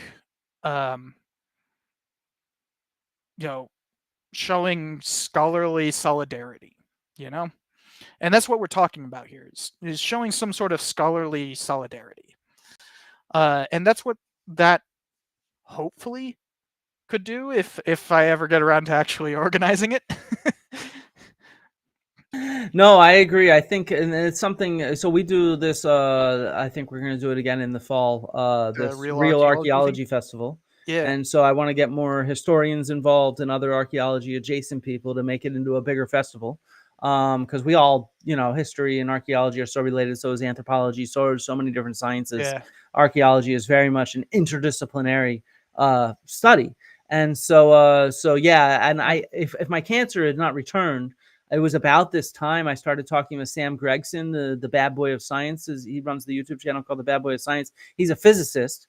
And we were talking about doing something like the Scholars of YouTube and try to get scholars from a bunch of different disciplines. Anybody that wants to put out a video on the same weekend. I had to scrap that, though, with my health issues. But I want to return to that and try to do a big sort of collaborative thing, because I think, and I think the big goal with these in my mind is to make it so broad that you could really just fit in whatever you're making a video on. Like it could be anything. Yeah. And boom, you can join and just boost the community is the goal. I'm glad you also call it Scholars of YouTube rather than Academics of YouTube, because, it's so easy to accidentally exclude people by saying academics. Yeah. My dad's a fairly famous historian, and but he's not an academic. Mm-hmm. And he gets, like, if he's watching right now, he doesn't have a YouTube account, but he sometimes watches. I'm sure he's just going like, yes, thank you. Because like he ran museums for 40 years. He's retired now, but like he constantly had to face that kind of gown versus town dynamic. But as the museum director, which is like, I was born in San Luis Obispo, so he was running what was then called the San Luis Obispo County Museum. Now it's called the San Luis Obispo History Center. Mm-hmm. But like, there was this real gown versus town thing with Cal Poly. I returned to get my master's there, and like, I was basically given access knowing who I was related to, and that I had basically grown up like in that museum, so I knew it very well. And there were already things I could see, whereas like I went to the library in special collections at Cal Poly, where they straight up denied having the documents that I was working with, that I had physical proof of their like checkout documents. And they were just straight up lying to my face about it. And like, and this is something that you have to deal with, where there's this constant like, oh, that's an independent scholar. Oh, that's just a local historian. Like, there's this real despising of non-academic scholars. Yeah, I mean, I think it's slowly diminishing, especially as we see all the anti-intellectualism in the world and social media and stuff like that. And I think the whole point is we should be supportive of, I mean, archaeology's always been kind of a somewhat less hoity-toity field, because we're always out in the dirt. and think getting that dirty, and we have a lot of volunteers that join us and a lot of amateur archaeologists that join us in museums and stuff like that as yeah, well. I think that's And the same thing so with history, but like there you have the academic historians and then the rest of the historians, yeah. like I mean, don't get me wrong, there's certainly some intellectuals and academics that still have this kind of nose up type yeah. thing. Oh, you're But not affiliated with a university? yeah. But I think it is certainly, especially as we see so many cuts and so many academic historians and archaeologists losing jobs, and becoming independent scholars, if you will. I think that also hastens the this divide from being so much of a divide. So should we end this by doing a little critique of that Southern Slavery Uncovered channel? Oh, yes. So we were specifically talking about so this is an upcoming an This academic is a new channel, yeah. who was making history content finally. We want more of this, right? And I think he was actually somewhat inspired by me, which is actually really cool. And so he created this channel called Southern Slavery Uncovered. Let me put the link in our chats so that people can go check it out. And I plan on having him on the channel for a chat at some point. But yeah, so he's just started producing more content. I mean, you can see his first video is only from two months ago, right? And so he has a JD and he teaches. Where does he teach? I have it in my email somewhere. His name is Professor Elvin Galopter, and he's at SULC. What is that? Southern University Law Center is where he teaches. And so yeah, so he's been doing all these videos, and so just looking through his thumbnails, you had a comment to make. One clear thing: stop using AI. Yeah, Evan. No offense, AI thumbnails do not work very well. Yeah, yeah. They instantly make like there is a huge amount of historical AI slop that is just pumping out stuff, and when you see an AI thumbnail, and most users will think, no. Yeah, exactly. And this is exactly what Ugly German Truths note here, the AI slop in the thumbnails. What you're actually doing is you're making it appear like you're promoting fake history here. Yeah. That's what, and you're actually appealing to the people that are going to troll you rather than the people that you want to have maybe listen to you. And so you're going to want to think through to have visually appealing thumbnails that are interesting and colorful and stick out, but that are not AI generated, and especially not so obviously AI generated, because these very much look very AI generated. I'd also say that they're a little repetitive, with the Confederate flag always showing up, which I get, but you want to think through about having different colors and different sort of different components to it, so it's not always the same thing. Yeah, I actually, here we can critique the first couple minutes of one of his videos that I downloaded and put here. It's on Robert E. Lee. It's this Robert E. Lee was a monster response to Matt Walsh, which, as you can see, is one of his better viewed videos with 1,600, which makes sense because it's that negative history that you're talking about. You're responding.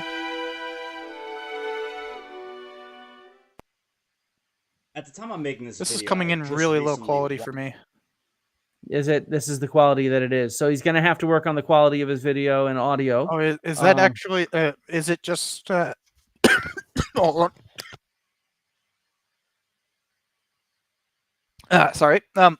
Is that just, is that the stream, or is it actually the quality of it? Let me click on that video. Yeah, click on it, check it out. Here, I'll keep playing it for people. Video put out. Oh, okay. This is clearly being run on like a webcam. Yeah. And like a fairly low quality webcam, so instantly it looks bad. And so that's normal though while starting a YouTube channel. I certainly started by a webcam. Yeah, or what you can do, what I do, Evan, and for others, is I use my cell phone as a webcam. And there's free software that lets you link it up. I use something called CamoCam. This is a better camera than this. Yeah, exactly. So I use a software called CamoCam. It's free. It lets you use your cell phone as a webcam, and it produces a reasonably crisp picture. You can pay for a higher quality picture. So far, I haven't, but maybe if if people give me some more super chats, I'll start paying for a higher quality, crisper quality for myself. In terms of web, like I found this is kind of just the standard. This is Logitech 922 or something like that. It's standard webcam that basically all streamers use. There's higher quality ones now, but like this thing's like $50. Yeah. And you really can't go wrong. I mean, like I don't do anything. I probably wipe it off about once a year. Like it's just a good camera for this specific purpose. Yeah. If you want to go better for like recording on site, or like what I do when I have like my bookcases in the background, I'm using a freaking DSLR when I do that. Yeah. But you can use your cell phone. Like I said, you could use your cell phone. Your cell phone has a good camera, and you can hook it up wirelessly for free with Droid Cam or Camo Cam. There's no reason to even spend a cent these days. And also, when I got that DSLR, phone cams were not good. I got that DSLR in 2016. No, 2017. I got it after the Slave Myths video. And the so phone cams were not good back then. Now you can get the same freaking quality. If you want something more portable and less having to use your actual cell phone, get like a GoPro or some sort of action cam or something like that. Like all of these are good. Just get something that looks better than, but to be frank, a 2008 freaking laptop webcam. But to be frank, I'd pay less attention to video, so don't invest in a good camera. Getting a mic is going to be more valuable. Getting something that has better quality audio. Absolutely. And again, that can be something cheap, just for starting off. Doesn't have off. to be this. Yeah. I don't have that. I have a cheap. What is it? The Blue Yeti is what I'm using now. And then I have some Lavaliers. Are still cheap, aren't they? Like $100. Like $100, yeah. So I'd recommend something like this thing's $400. Yeah. I would not recommend, especially you're just starting the channel, etc. This is what Joe Rogan uses. Yeah. I know. I was just talking to History Time. I just had him on, and I was like, I need to get a new mic. In the end, we had this Blue Yeti that we broke because we dropped it, and then my wife actually cracked it open and fixed it, and because she's clever like that. There's a new thing from Shure that I use in the other room where I have my bookcases. That it's called an MV7, and it costs I think $200. Really worth the investment because you can use it through. It already has the USB interface and everything. You don't need the fancy. If I can put it on camera, it's hard to maneuver like this, and I don't have enough length of cord. Sorry, but like the interface that you have to use with these things, in order to use this, you need an interface for that. Funny. Yeah, that interface I use, it was the cheap version for $200. So that's a $400 microphone and a $200 freaking thing. That's $600 just in the audio setup for doing voiceover. Dude, you're scaring people away though. Let's just keep this cheap. What you need is MV7 like a headset like you have works. You can get this thing's only really good for live. Yeah, but still it'll work better than what he's using, which is the point. I don't think that to start off a channel where you're not getting many views because you're just starting, that it's worth spending hundreds of bucks. I think that you're better off using your cell phone, which is free, and you're better off getting like $100, $50 mic. Yeah, Blue Yetis can be great. And then investing instead the time into. I shouldn't say great. They can be good. Yeah. And instead investing the time into, and if you want to spend money on helping out with thumbnails or stuff like that. On stock footage, you use a lot of stock footage. I've noticed that's another decent investment to help illustrate what you're doing. Because one of the things that I gave in the workshop is, Dibble's YouTube channel. and he did He a mentioned it. collaboration with Milo Rossi from. Those of you who are new to the channel, I'm a law professor. Can you turn it up a bit? And a historian. This is how loud as I can make it, my area of unfortunately. scholarly research is in antebellum slave laws and slave codes. Okay, so he notices. Oh, I have a friend who has that. Well, not exactly antebellum, but basically that specialty. Yeah. Yeah. And so another thing is get your hook going early on. So you want to have something to catch the audience's attention within the first 60 seconds, which is why I pay attention to my live stream intro music. No, because people know that's a live stream to get people on. For my normal videos, I don't have a 60-second intro, just like 3 seconds. But you do want to have a hook really early on. So the thumbnail and the hook at the very beginning are really key. Don't mention me. Don't mention Milo Rossi. Mention that, hey, was Robert E. Lee a monster? That's what you should be starting off with. I'll often start off with like, hey, Cypher here, and did you know that Robert E. Lee was a monster? Or something along those lines. Like, it's that like, hi, this. Yeah. Like, that's it, very easy. I didn't invent that or anything. I've been doing that since the beginning, and I got it from Vsauce. Yeah, exactly. Hi, Vsauce here. Like I'd say these days that's more of an old school YouTube thing. I think you want to try to especially since you're not known, you're starting a new channel, you want to think of a very good punchy first 3 lines. Something that'll get people so that they don't click away. And so I think I'd say improve your video a little bit, improve your audio a little bit. That's why I'm saying pivot from hi to this. Yes. What is this video about? Exactly. Not just like, hi, I study this thing, this, that, and the other thing. Just be like, hi, I'm this, and Robert E. Lee was a monster, or something like that. Like that. That's the way to pivot it into something catchy. Exactly. And then if we move forward, if you can see, I'm just sort of scrolling through this 17-minute video. There's no other visuals. It's him talking. Oh. Which is the other big thing. So if I was to give you advice, Evan, if you want to grow this channel, which I think you should, it's really clear if we look at your channel that you have an important message to make on an important topic, and you are an informed expert and experienced person on this.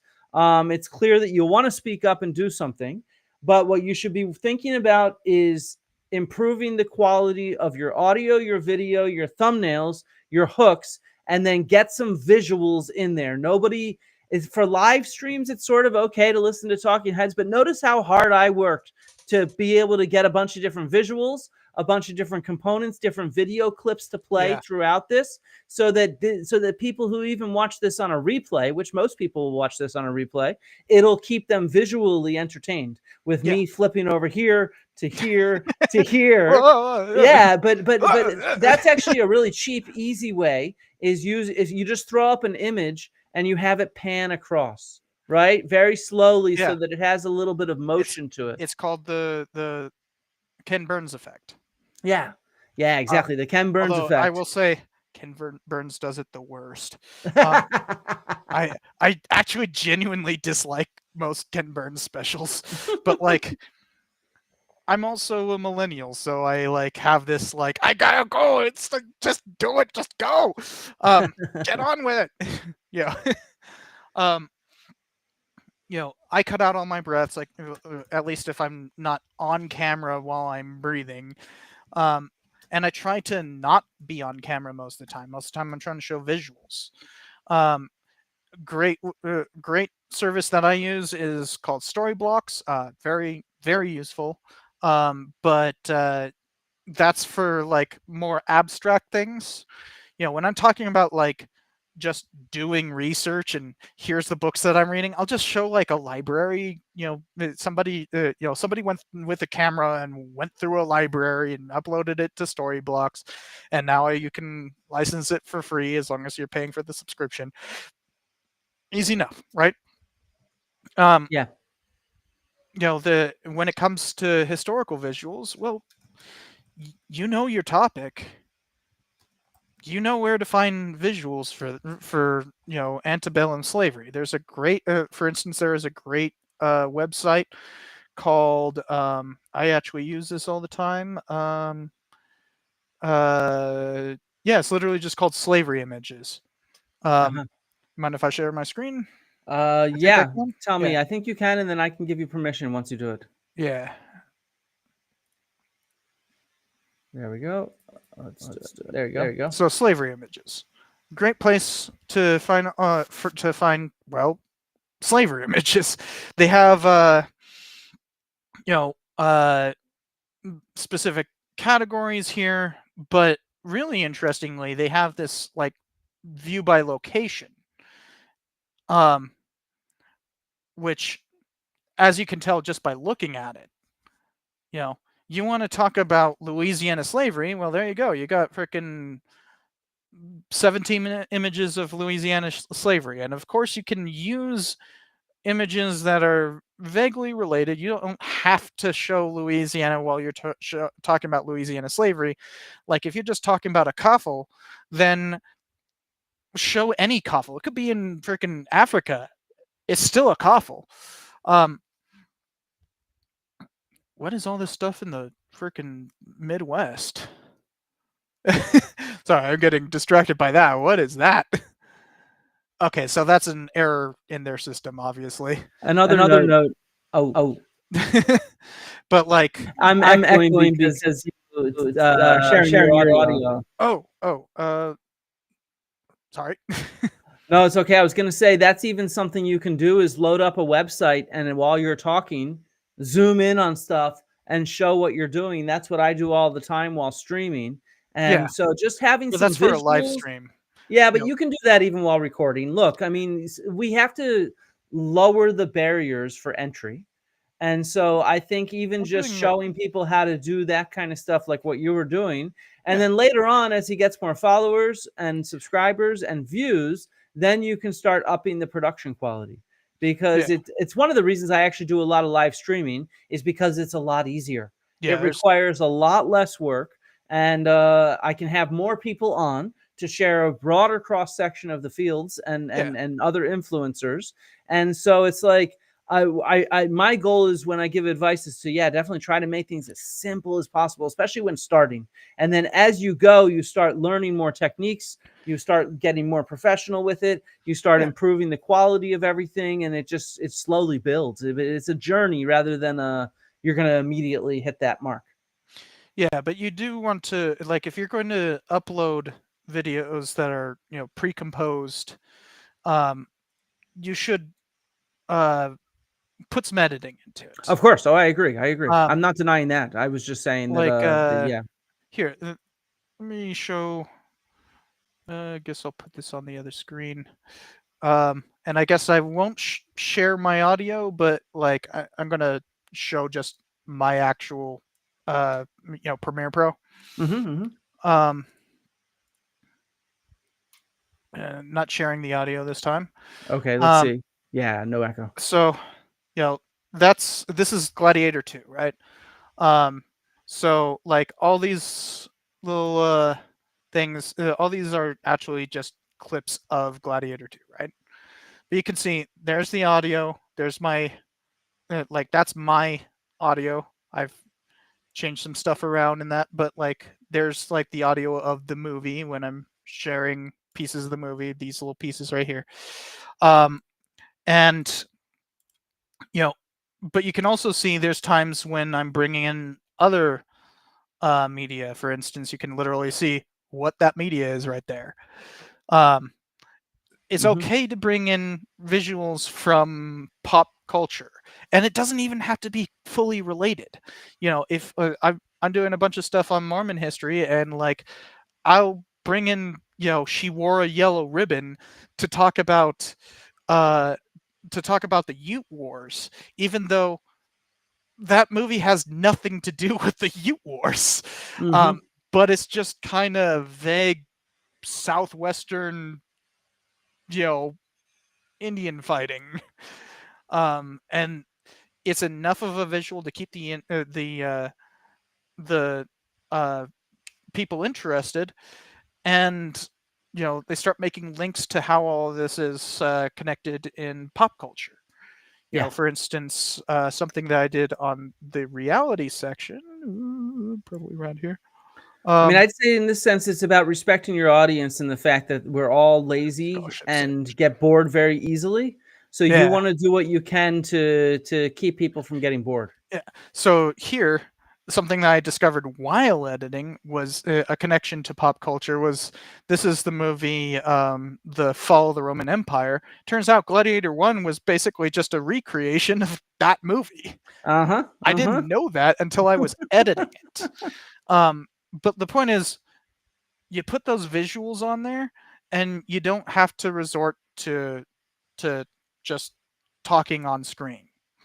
Yeah. And that keeps people interested. I agree. All right. It's getting a little late here, Joe.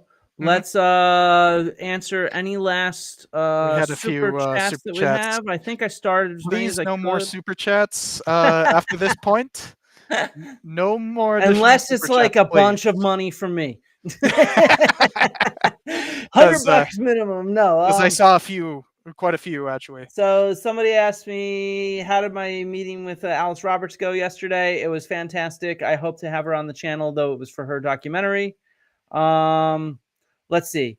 Professor Dave did an interview the other week where he talks about the USA putting science back decades by removing trust in funding. I think this is something we're all scared of right now, is the impact on education and science. And really quickly, what's your answer to this? Would you the endowment for the humanities has ceased to function. Yeah, same with altogether. Yeah, it's terrible. It's scary because that's the main source of funding for national history projects. Yeah. Like the Chronicling America is no longer the organization behind it is no longer adding any newspapers. We have 0 additional newspapers, and there's a question as to how long the Library of Congress will continue to fund the server. Yeah, that is like the main source for old newspapers, which is like a huge, like kind of like one of if not the most important resource for modern historians of American history. Yeah, it's absolutely scary what's going on. And so it's just I don't really have much to say. I think at some point we need to do, maybe several of us combine and do like a more call to attention on what's going on. I find that kind of political stuff doesn't get a lot of views. I did a video on anti-education. And I did some early on, like in January or February-ish, and it's just nobody tuned in. Yeah, I was surprised by the turnout on it, but it wasn't like a breakout hit, but it was enough. It was enough to actually like make my rent. Which is where we go back to what we were saying to Evan, which is you need to think through the hook. The hook is what gets people to click. It's what gets people to keep watching.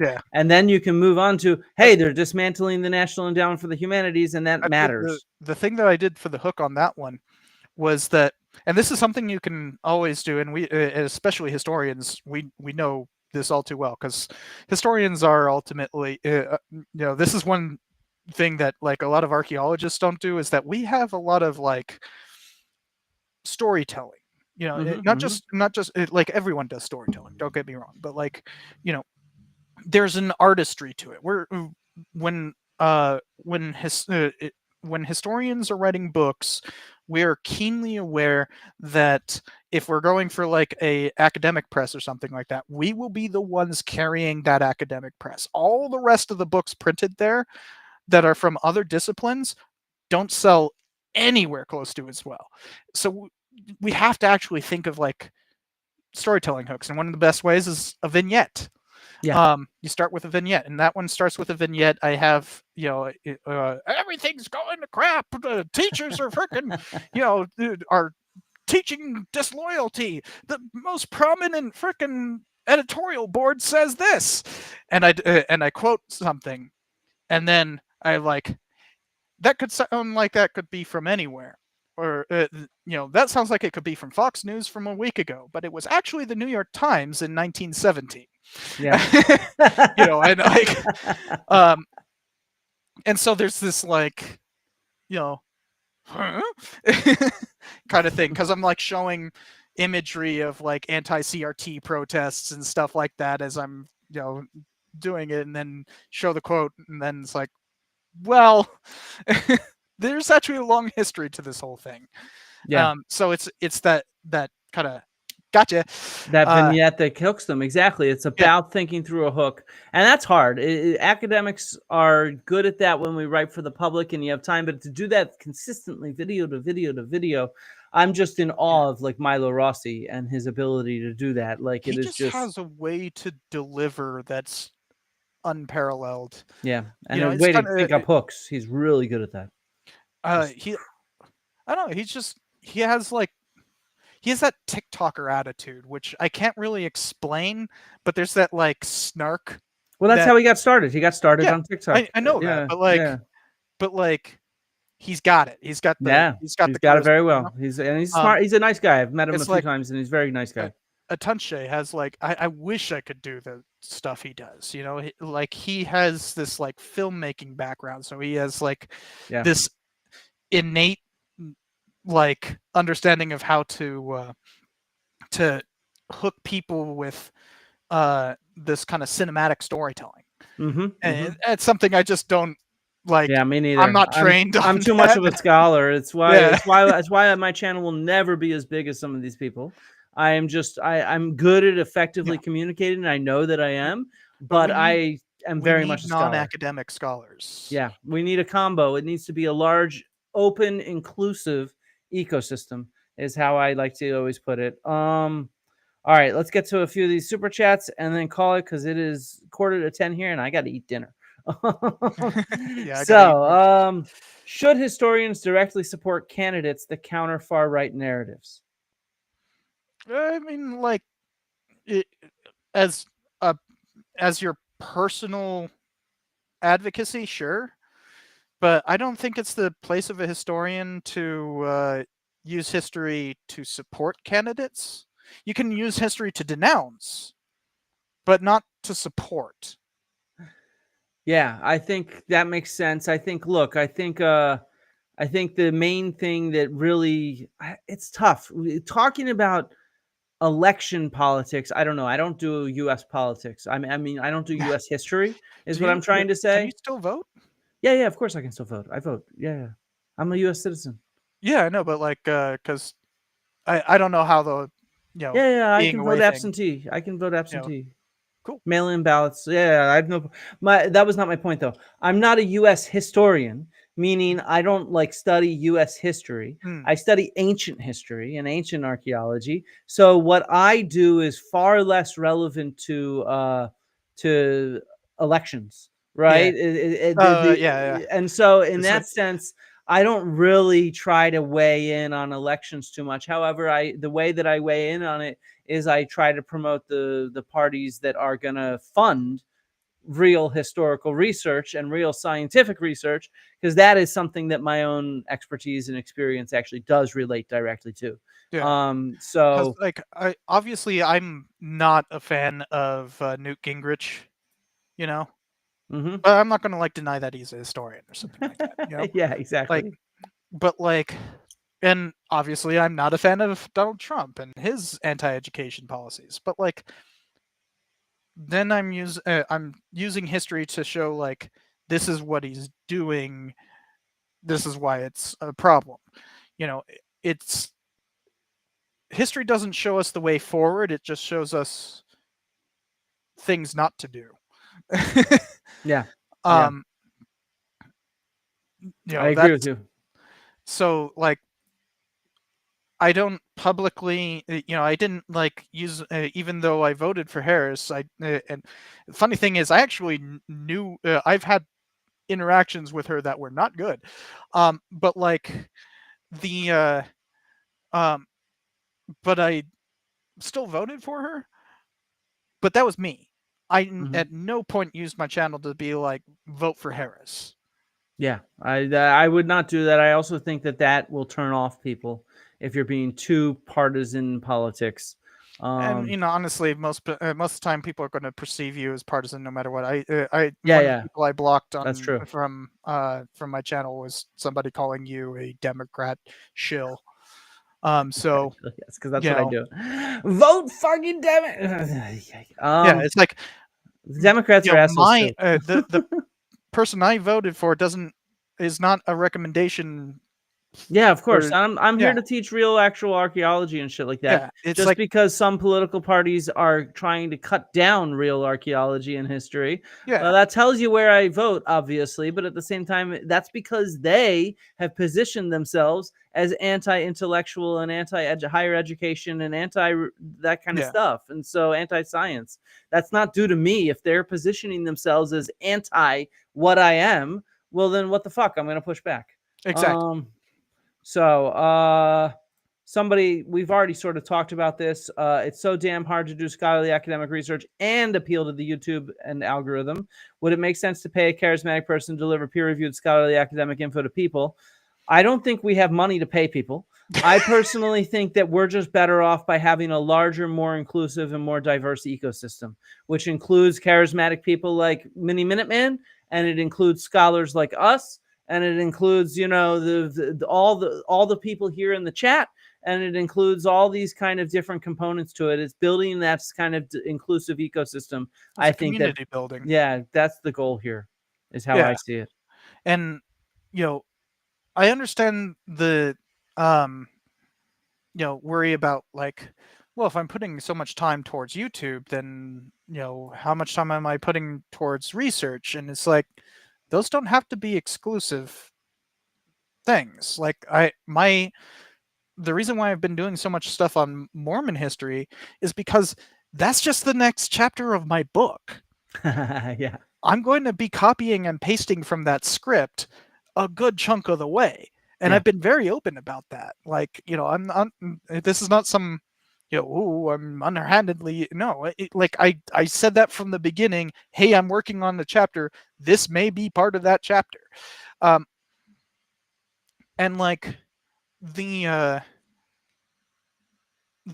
and I've taken stuff from my own work and turned it in. Like, I have one episode that's literally just the prologue and epilogue of my dissertation, and it did pretty well, actually, because it's about mass shootings. Yeah, I've put a bunch of my scholars. I have some issues with permitting stuff, showing images and whatnot, but I try to put my scholarship in. And I mean, I've been very open because I'm fighting cancer, and with Cardiff downsizing, I plan on doing more YouTubing because it can help pay the bills.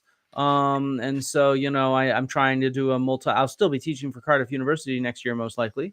And I'll still be doing other stuff. I'm writing my book and whatnot, but I think we need to embrace the fact that with higher education falling apart, we can actually start telling these stories for the public in a way that can actually help support academics being able to continue doing academics. And a lot of it comes down to how you budget your time and figure out what works best for you in terms of doing this.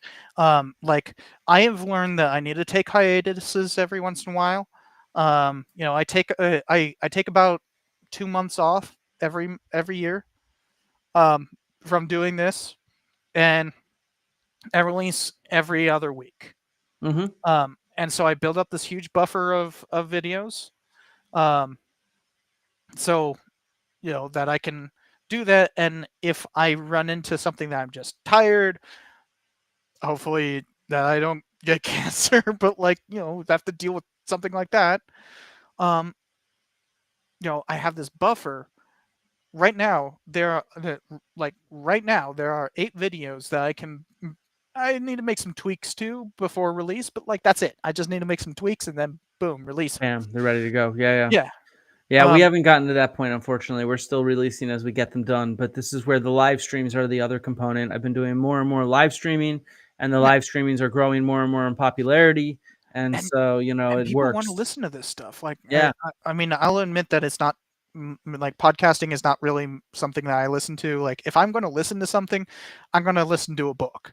But I listen to music mostly. When I'm driving, I guess. But when I'm in the shower or cooking or something along those lines, or walking, I walk everywhere. and in a city like Albuquerque, you don't walk for short periods of time. The that's how I get a lot of my reading done. Yeah, that makes sense. And so, I'm budgeting my time in ways that are conducive to the way I work. But that's me, Yeah, To everybody's each their different. own. I don't listen to podcasts at all, to be honest. I'm actually really weird as a podcaster. I don't listen to podcasts in the least. I Actually, actually I think there's a absorb. lot of podcasters who don't listen to I don't listen to podcasts. audiobooks. If I listen to stuff, it's music. If I watch stuff, it's TV. I'll occasionally watch some YouTube, but I mostly get my information from reading. I find that to be my way. That's how I'm old. I'm fucking old. I'm No, that's setting just my part of being a ways. scholar. I'm setting my ways. All right. I find that even when sharing academic content, the people I send them to are still more likely to drink up whatever some podcaster said. This isn't even a question. I think that's probably true, Ryan Boy. That said, I think we got to make ourselves cooler and more energetic. This is why we talked about hooks and thumbnails and better quality equipment and shit like that. So we can go pizzazz. Watch this. Fuck. Yes. Boom. Keeping you entertained. Are you not entertained? Oh my! I literally end that with the Gladiator review. People are gonna hate. People are gonna be mad about that one too, because who boy. But like the one thing to note on that, in terms of like trying to be more engaging in that, because you gotta meet people where they're at, right? Yeah, exactly. So that's why we need to be on YouTube in that, but also recognize that like some people just won't like your format, and that's fine. That's just you're life. gonna get people who are like, you're too slow, you're too fast, you're doing too much imagery, you're doing too little, and like there's too much movement, there's too little movement. It will appeal to some and not others. Figure out what works best for you. That's really where it comes down to, and always be experimenting. Never get stuck in your particular way, because I know what I'm constantly experimenting, and I certainly have problems in terms of viewership because I'm constantly experimenting, but I'm not willing to give up on the experimental side of doing things, to just like, if I had just started doing nothing but like myths episodes, I'd be sitting in a comfortable niche making good money, and I'd be fine. Yeah. Except for I wouldn't have a soul. No, I mean, this is why I'm doing what I'm doing, because I have my ethics for what I'm doing. But I agree. I think that I think experimentation makes it more fun anyway. And of course, it's not for everybody, but we have the people here that like us, and that's cool. That's what matters. We're building our community. Last question. Speaking of Ken Burns, do you have an opinion on Shelby Foote? This is for you. I don't know who Shelby Foote is. Is a lost causer. I'm guessing JV knows my opinion, because I actually made a video about disgraced historians on Shelby Foote. That Shelby Foote is a person in there. Honestly, although one thing that like a lot of people get wrong in terms of that is that I'm like, how dare Shelby Foote be a lost causer? And it's like, look, when he was writing his Southern trilogy, the lost cause initially was kind of mainstream. And so fine, but like by the time Ken Burns' Civil War came out, he was one of the most prominent voices in that. It was no longer acceptable. That was distinctly like anti-civil rights. And turns out, Shelby Foote, it was anti-civil rights. Like, he became progressively worse as he faced more scrutiny. But I feel like he just didn't deserve the scrutiny. Like, Ken Burns kind of did him dirty. He put a camera in front of his face and said, tell your cool stories. You're a cool storyteller. You just sit there and do the Confederate soldiers were doing this, and and it's engaging storytelling. But then you look it up, and it's like, oh wow, this guy's kind of like a Nathan Bedford Forrest here. I mean, leader of the Ku Klux Klan, kind of. Yeah, exactly. Yeah, he favors the guy. That's a big red flag. And he starts getting worse and worse as he faced more scrutiny from the history profession, to the point that he became fully disgraced, and then he became kind of a laughing stock. Like, there was literally a mockumentary called CSA that directly made fun of him. They had a guy who was basically the talking head that was Shelby Foote, and he literally talks about having a foot fetish. It's like, dude, this is and then Shelby Foote died a year later, and it's just like, he didn't deserve that. That was so mean. Yeah. But he doubled down and doubled down and doubled down until it's like, okay, well, you're just an asshole. Yeah. And he should have just remained some old man who had lost his relevance many years ago, but then Ken Burns brought him back. Well, there you go. Shelby Foote is been trashed. So, all right. I think we should wrap this up. I got to get some dinner. You need some lunch. Everybody, we want to thank you for tuning in to our different channels. If you're not subscribed to The Cynical Historian, go subscribe to The Cynical Historian now. He makes fantastic American history content. Subscribe to Flint Dibble's channel, who it's Archaeology with Flint Dibble, right? Yeah, Archaeology with Flint Dibble. Yeah. And he's been doing some great stuff, and your recent video on Joe Rogan's been freaking blowing up. Yeah, if you haven't seen my video on Joe Rogan, he apparently just apologized to me. I've critiqued that apology, which was a really weak ass apology. Yeah. But whatever. But no, let's call it. It was really great chatting with you, Joe.